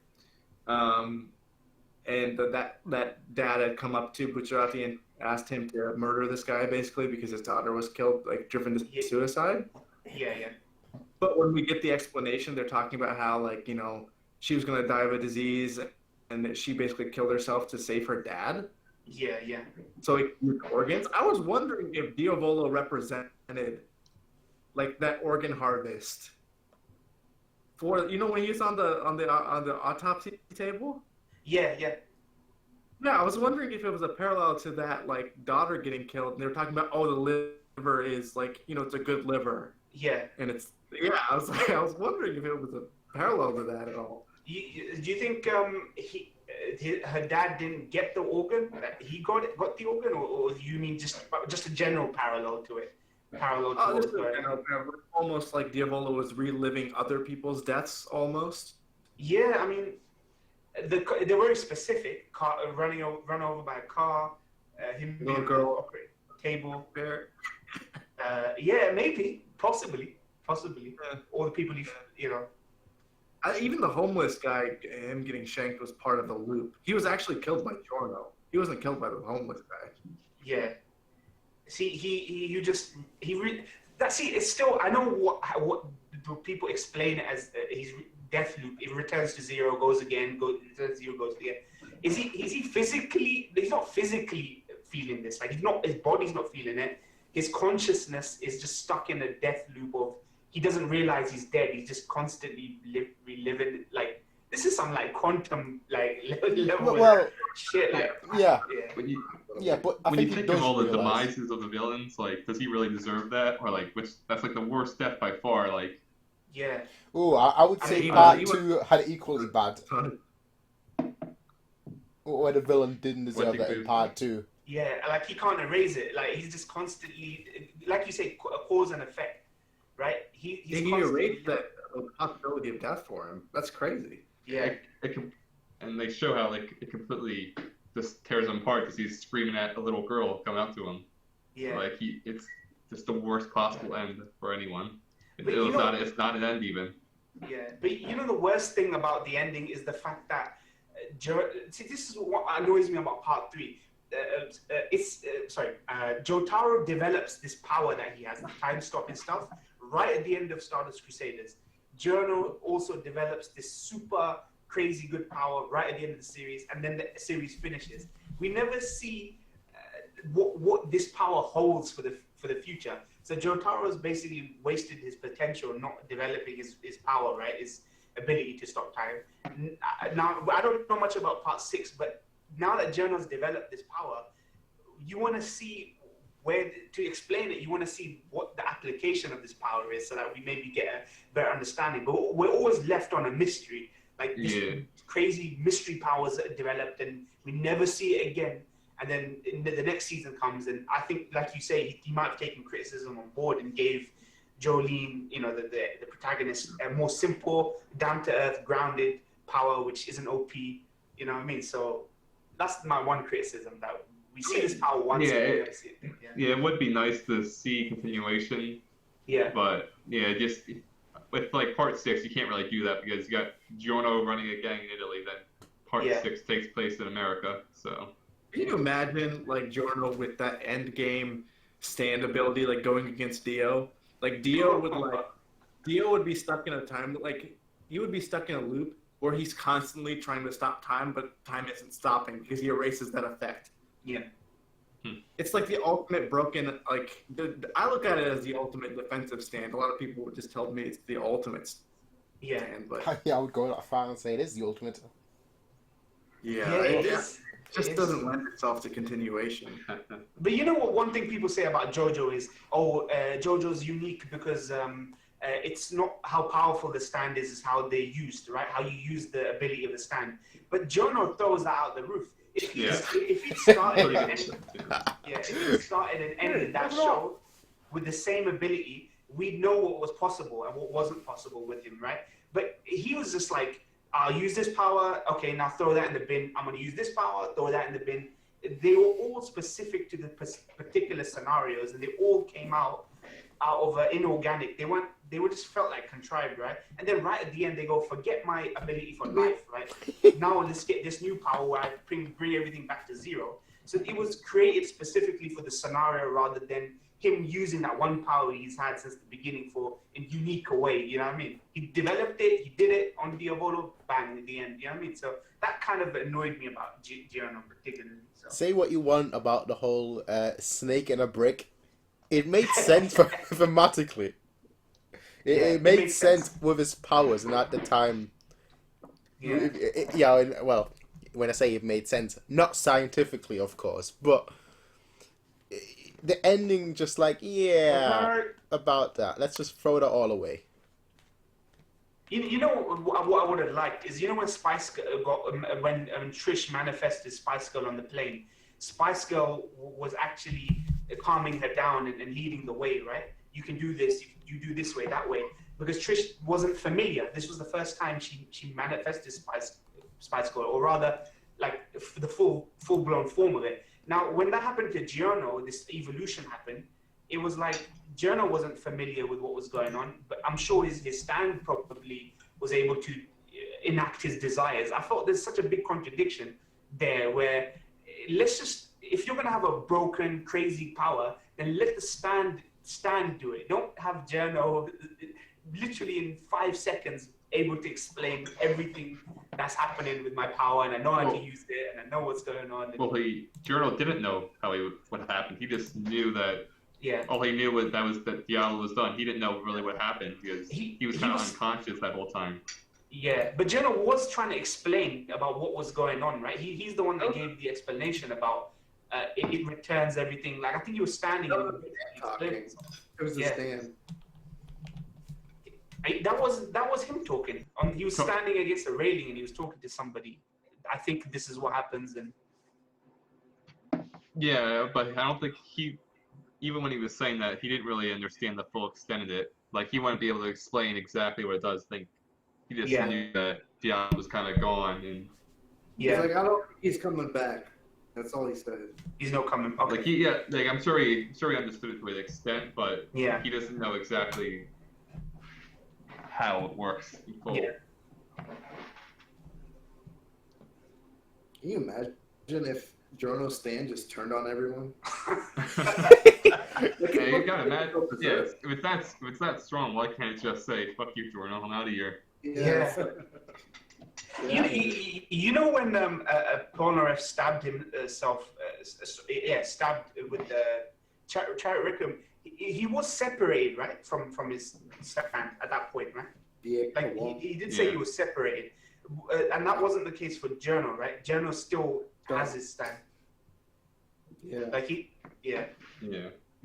So because he's chosen or whatever, how it works. Yeah. It's odd. Yeah. Let's just give our overall thoughts then. Like where you put it in regards to other parts and why. Okay. Well, personally, I think. If I had to rate them, I like part 3 because of the characters a lot. So part 3 is number 1, part 2 number 2, part 4 number 3, part 5 number 4, and part 1 number 6. 6? Shouldn't it be part 5? Did I miss something? Regardless, that's the order. Part 5 to me, it's just behind part 1. I liked it a lot, but because the ending felt so weird, that kind of just dropped it for me. And an ending to a thing is always more important than everything, in my opinion. Like, a show can never be great unless it has a great ending. What is it? Oh yeah, I remember you saying that. You said if One Piece ends rubbish, you'll think that One Piece is not good. Yeah, for example, One Piece, my favorite manga. If that has a bad ending, I'd drop it immediately from like a 9.5 to a 2. Wow, that's harsh. For me, the ending is more important than anything, because otherwise I've wasted my time. Yeah, you gotta close it strong, right? Like, yeah, I see what you're saying. It has to have been worth it. Like you say, the journey has to have been worth that finale. So I know some people who think like that, so it's fair. That's a little extreme for my taste. It's maybe a little extreme for me as well. I'll say this. I understand. I have been burned out a lot by like stuff like Naruto. Back when I really enjoyed it, and then I was like, why did I even enjoy this show? Bleach, Bleach I didn't enjoy that much, but like the ending was just like, yeah, okay, no. Then other shows as well. There's like Toriko used to be like top 5 for me. The ending was hype, but like they basically just skipped 4 arcs. So like a lot of things like that to me. Once the ending is bad, the whole show just drops. Which is why I like One Piece, Detective Conan, or Hajime no Ippo. If those have bad endings, I'll have wasted decades of my time. Same as Berserk. Yeah. Oh, there's also Berserk. Let's hope that doesn't have a bad ending. It's still ongoing, isn't it? Yep. Yeah, Berserk's still going. Yeah. Game of Thrones is like a perfect example of a show that used to be like a 9 or 9.5 out of 10, and then like once season 5 and 6 and 7 and 8. That was going down for a few seasons. Yeah, it was trash for years. What about your rankings, Reese? Because I actually wanted to talk about Reese's rankings. I'm actually maybe more in agreement with you now that we've had this conversation. not entirely in agreement, but a little bit. Just a little bit. You're ready to jump on me. Yeah, that's true. Yeah, me and Prince have pretty similar rankings. The only thing is that I like part 2 the best. Part 2 was my favorite just because Joseph was I just thought that entire part was just, I just had so much fun watching it. I don't care how like critical it was, but I had the most fun watching part 2. Yeah. Part 3 and 4 are equal for me, just because for part 3 I like the cast more, and part 4 I just like the mystery of finding this murderer that whole time as a like carrot on a stick to keep the whole process going. And I just thought that was a really good villain. Yeah. And then that's when I have part 5. Part 5, I didn't really have any attachment too much to the main characters as much as I did the other parts. Diavolo was interesting. I thought it would be a similar hook to part 4 because of the whole, this is a mystery. We're trying to figure out who the big bad is. But I've thought that would have been more impactful if it would have been like someone we hadn't realized was the villain the whole time type of thing. Yeah.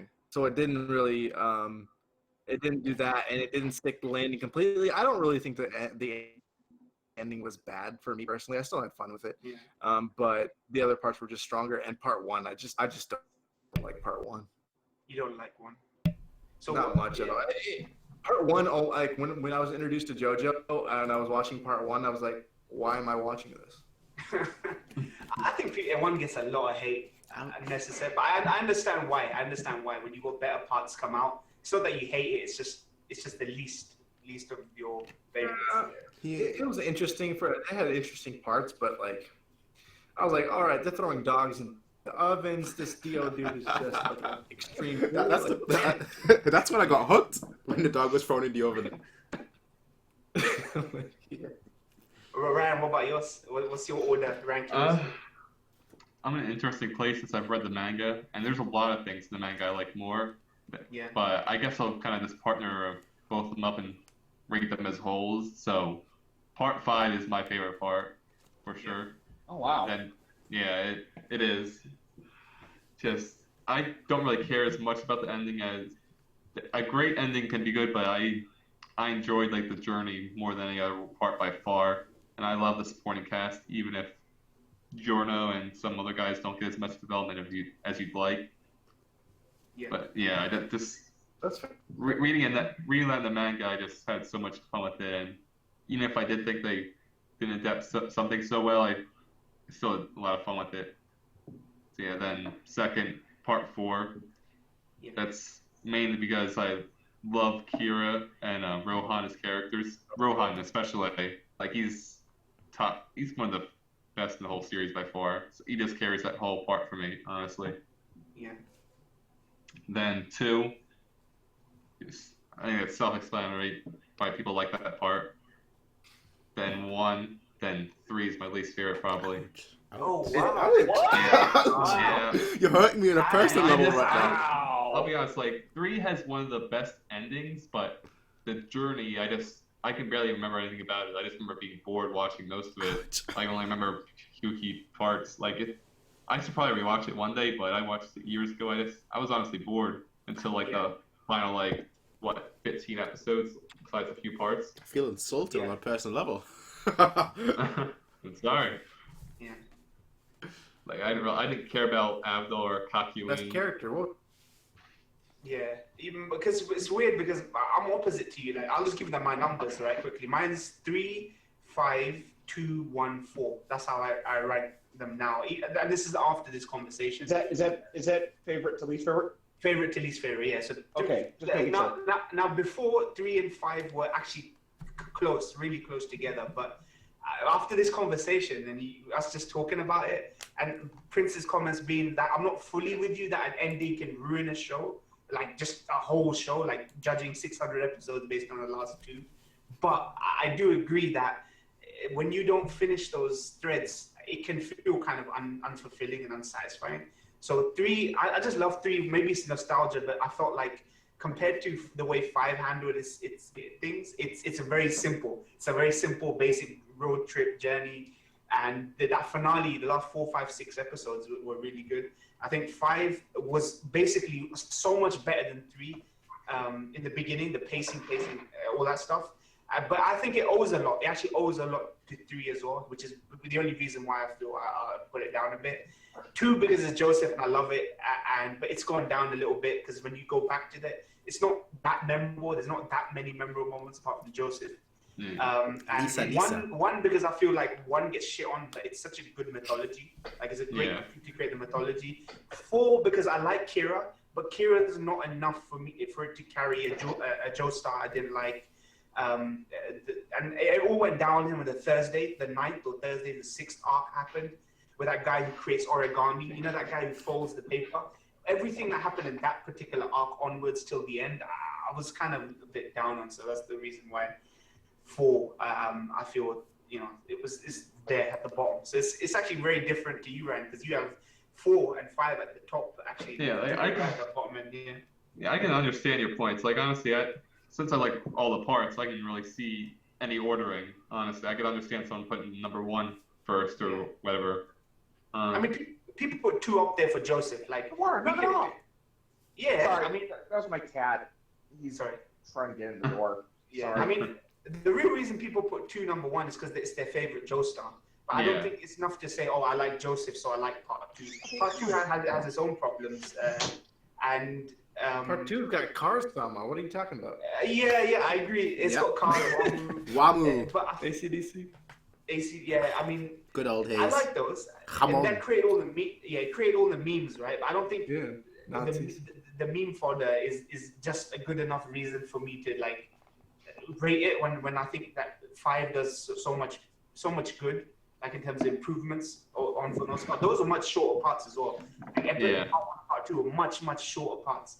And now that we've got something really long, for them to sustain the hype level and the excitement level for so long in part 5, I think it was admirable. There was not a downbeat. It was only towards the end we started questioning, what the hell is this? Why are they doing this?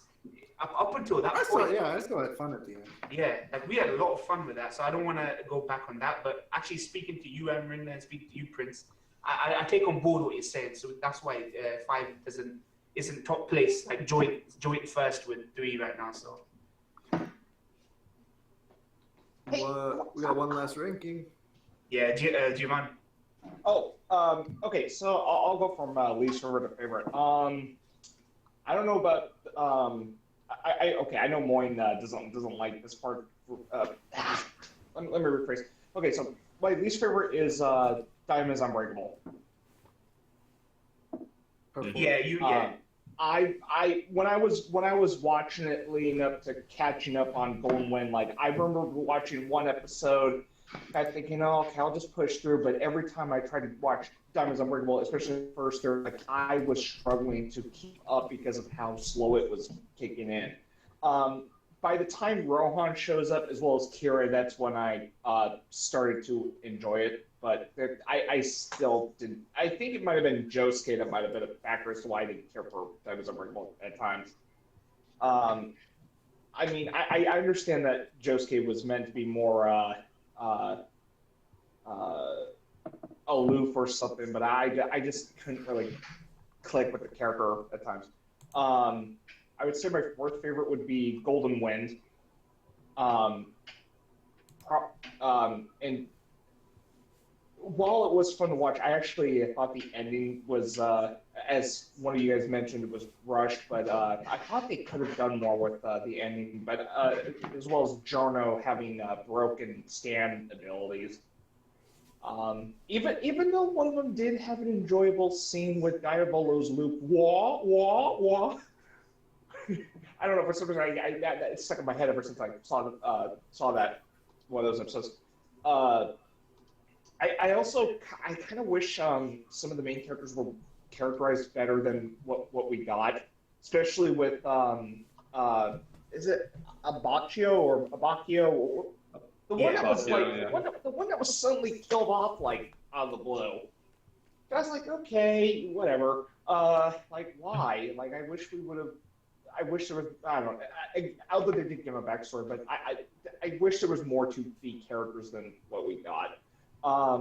Let's see, my third favorite would be Battle Tendency, and it's kind of almost the same reason for Diamonds Unbreakable, but I do like more in that one, but I felt that one took its time too. But I mean that one was fun. Okay, hold on a second. Someone's calling me. Okay. Can anyone hear me? Yeah. Yeah, we can hear you. Okay. Because someone called me. I hope that did anything get cut off or nothing? You're good. You're good. Okay. Just making sure. Yeah, I actually do like Joseph Joestar, but for whatever reason, I liked him more in Stardust Crusaders, especially with the heavily memeable quotes he has, with "Oh my God" and all that stuff. Which, yeah, I think we all love the old Joseph Joestar in Stardust Crusaders. I think the villains are wiped out tendencies in the middle for me. I get some of the significance of the Stone Pillarmen, but I didn't find them as memorable as, say, Dio or actually, I didn't find them as memorable as Dio. Okay, this might surprise some people with my top two. So my second favorite would be Stardust Crusaders. It was largely because I actually liked the main cast in that one a lot, and also because of some of the quotable moments in it too. Joseph, like old Joseph Joestar, Kyoukai, especially with his which, yeah, I get a kick out of that. The memes. Yeah, it was heavily memeable. I mean, heck, I also like Polnareff. I didn't think I would like him. I thought, I probably wouldn't like him as much, but I actually grown to like him, especially Avdol as well. Yeah. And perhaps, I mean, the only one I really didn't care for as much was Jojo compared to the others. But, I mean that was just because Jojo was just this stoic, like, stand user pretty much. But, I mean, that one I had a lot of fun with, especially the Oingo Boingo brothers. God, what was that one thing we... I mean, there's a lot of stuff I remember from Stardust Crusaders, which is why I had a lot of fun with it, which actually leaves Phantom Blood being my favorite, because I actually like the setup of the whole series. And I don't understand why that one gets a lot of crap. I get it, it was the shortest, but I actually like how they established like what the series was. But what the heck was that? Is someone calling for you, Ryan? Nope, calling for my sister. So you have a number one, which is actually that's surprising. I don't hate part one, but I don't understand. I mean, I get it. I get it. Phantom Blood short and all, but I like. Well, I mean, as short as it is, they actually do set up Jonathan Joestar, Dio, and although they don't introduce the stands through Phantom Blood, but that's kind of fine. But hey, Noir, stop clawing my mattress! Knock it off! Get out! Hey, stop! Sorry, my cat's was trying to play with me, and he's clawing my mattress. Yeah, the setting for part one is quite unfamiliar to people as well. I think the setting in London, British gentleman, that kind of thing really threw people off because you're not used to seeing that in anime when you start. Yeah. But I think the shock of the MC dying at the end of part one also got people on board. Like, whoa, this doesn't happen. They killed off our titular character. What's going to happen next? So, and then I was so happy when that happened. To be honest, same here. I was like, yes. Yeah. Finally. And I actually think with Phantom Blood is I remember it was actually, I mean, it had its emotional moments too, especially with George Joestar, getting killed. Even though Stardust Crusaders does have its, I just realized Battle Tendency had one particular emotional moment that people do remember. Caesar. Caesar Zeppeli, and then there was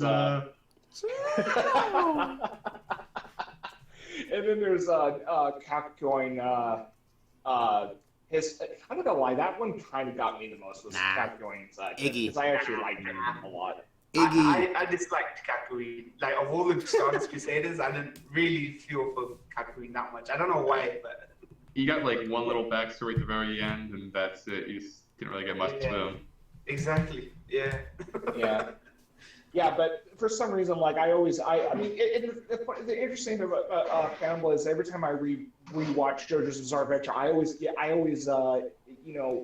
get a kick out of watching Phantom Blood all over again, because it's like, hey, this is how JoJo started, and this is actually where like I kind of, it's one part I never get tired of, and it's the one I never really have that many problems with compared to maybe some of the others. Although Battle Tendency and Stars Crusaders, I don't have too much of an issue compared to the parts 4 and 5, because I mean I kind of have my criticisms with Golden Wind, but I mean it did make up for Diamonds Unbreakable, because at least with Golden Wind it like I could binge it, unlike Diamonds Unbreakable. So I at least kind of have fun with Golden Wind, but. Yeah. I feel as if Stars Crusaders was the peak of JoJo, unless Stone Ocean proved me wrong, but I haven't read it, so I don't know what to do. Yeah, I think Part 4 gets criticized because people wanted more Part 3. They wanted more Part 3, so I think, even I felt like that. Like, to its credit, I think Part 4 is actually a decent part. It's just maybe I was going into it wanting more Part 3, which created all the memes and everything like that. And when it slowed it down, it was just jarring to do that. It's like going from Dark Souls to Sekiro, right? Is that kind of effect from going from Part 3 to Part 4? So I think that's the reason why. Yeah, and the thing is, when I was watching Diamonds Unbreakable, I kind of figured Araki wanted to kind of change up the tone of JoJo's Bizarre Adventure, probably to distinguish Diamonds Unbreakable from the others, but it's kind of hard for me to jump into Diamonds Unbreakable given how much of a high that Stars Crusaders left off with. And then you got Golden Wind being, I would say, probably more digestible compared to Diamonds Unbreakable. So it kind of makes it harder for me to forgive Diamonds Unbreakable at times, but again, there's always parts 6 through 8 that might raise Diamonds Unbreakable. Again, I have no comment because I have not read parts 6 through 8.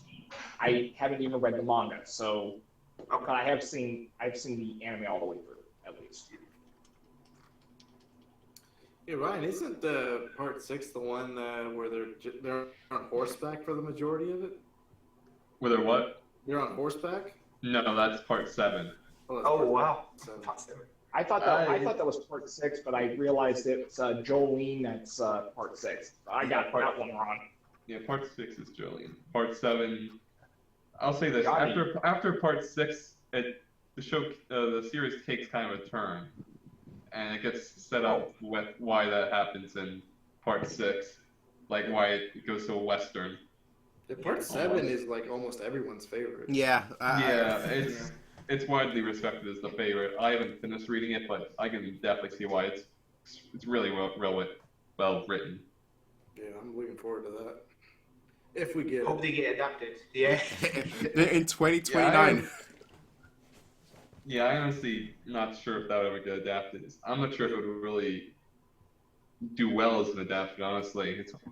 What I've read. Some people said that it'd be hard to do. Like, I'm excited for part 6 a lot, just I kind of feel like that's the part that could do the most from an adaptation. Yeah.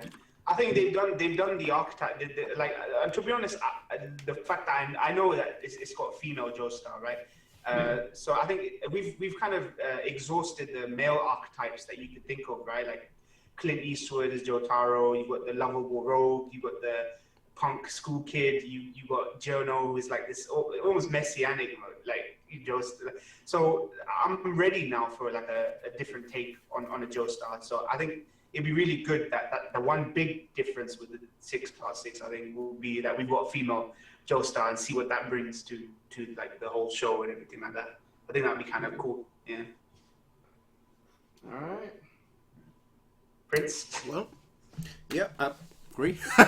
I agree. I mean, considering how many people have said that part 7 is like the greatest thing ever since sliced bread, which in my opinion makes no sense, because toasted bread is better than sliced bread, but that's a different discussion.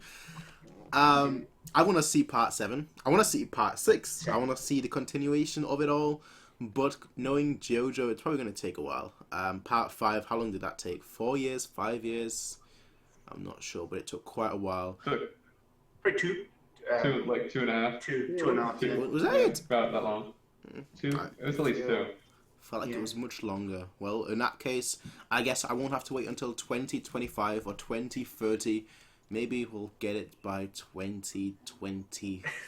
2020, 2077. Get it by Trump's out. Yeah. I hope I'm still alive by the time it comes out. Yeah, we'll be around. Yeah. Hopefully. Yeah. If part 8, if the manga of JoJo Part 8's not done yet, then I'd say David Production should probably wait until Part 8's over, then do it, because I really don't want to see filler, like anime exclusive stuff for JoJo. I'm not sure how long Part 8's gonna take for this. That's monthly.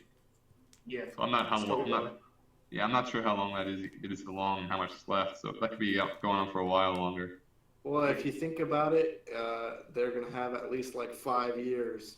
So that's at least 60 more chapters. So hopefully... Yeah, that's true. Then only one more part after that. Did they say it's 9 parts? Yeah, he said it's going to end at part 9. Oh, man. All right. Yeah, I'm pretty sure once he sees the money, it's gonna be like, you know what? Actually, let's make it. Did I say 9 parts? I meant 90. Be like Tarantino, like stop at 10, right? Be like Tarantino. We're gonna do the next 9 now. Hey, maybe Giorno should come back for JoJo Part 9 and have like Gold Experience Revolution or something. Make it a little nod to Revolution number 9 from the Beatles, where it was like a bunch of noises and you heard number 9, number 9, number 9, and make that callback to Diavolo's looping. He probably did more contemporary references. I think with the time, probably by that point. I don't know if that's the case, but probably. You're gonna have like a Justin Bieber mainstay. Drake and Bieber. Oh god. Yeah, I know a British alternative rock band I would love to hear be named for a stand at least. Because they got Oasis, they got Green Day, they got yeah, you know, some bands from the 90s. I'm like, okay, we got Green Day, Oasis. How about Radiohead for a stand name? I actually would like to hear that. Who knows? Yeah. Maybe they could. Maybe that stand could pick up signals, like broadcasting signals, like TV or radio stations or something. That wouldn't be broken enough. It would be the perfect.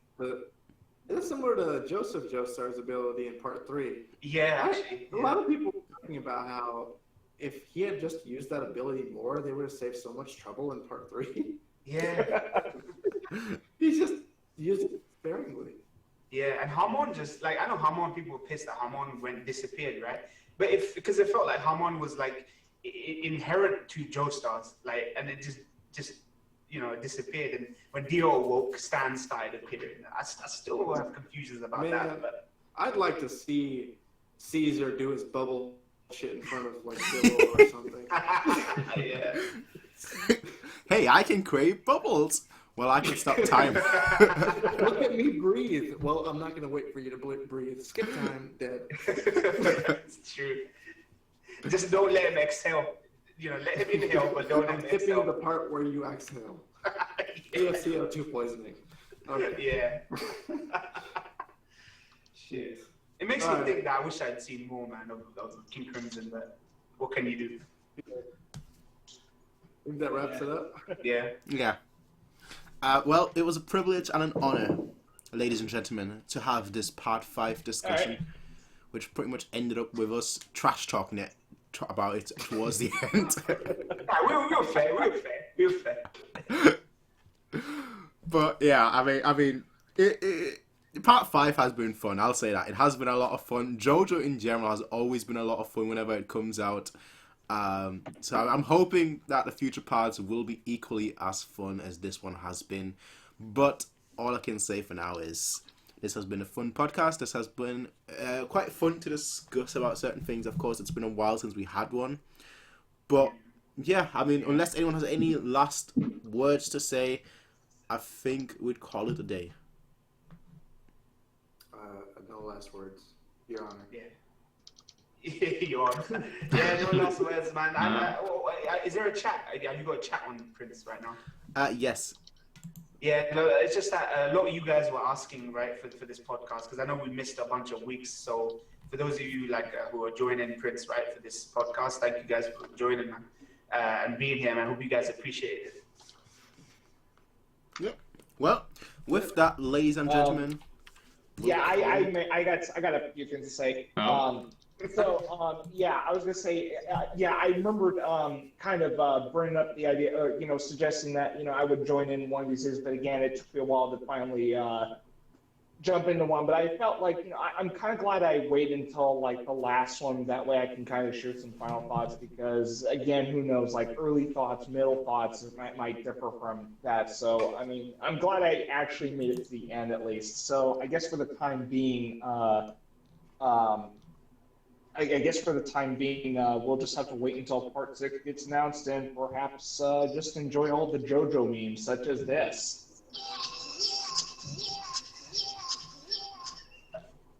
I don't know if either of you heard that. It's the of all those wow. It's a 10-hour repeat. Yeah. So yeah. Anyway, thanks for having me along for the golden finale podcast. This truly was the golden experience, ladies and gentlemen. Well, oh yes, we will see you all next time, whenever next time is, because we don't know when Part 6 will be. I couldn't hold it in, Jesus.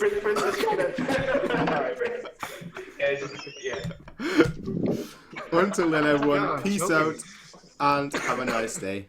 Bye. All right. Yeah. Bye-bye.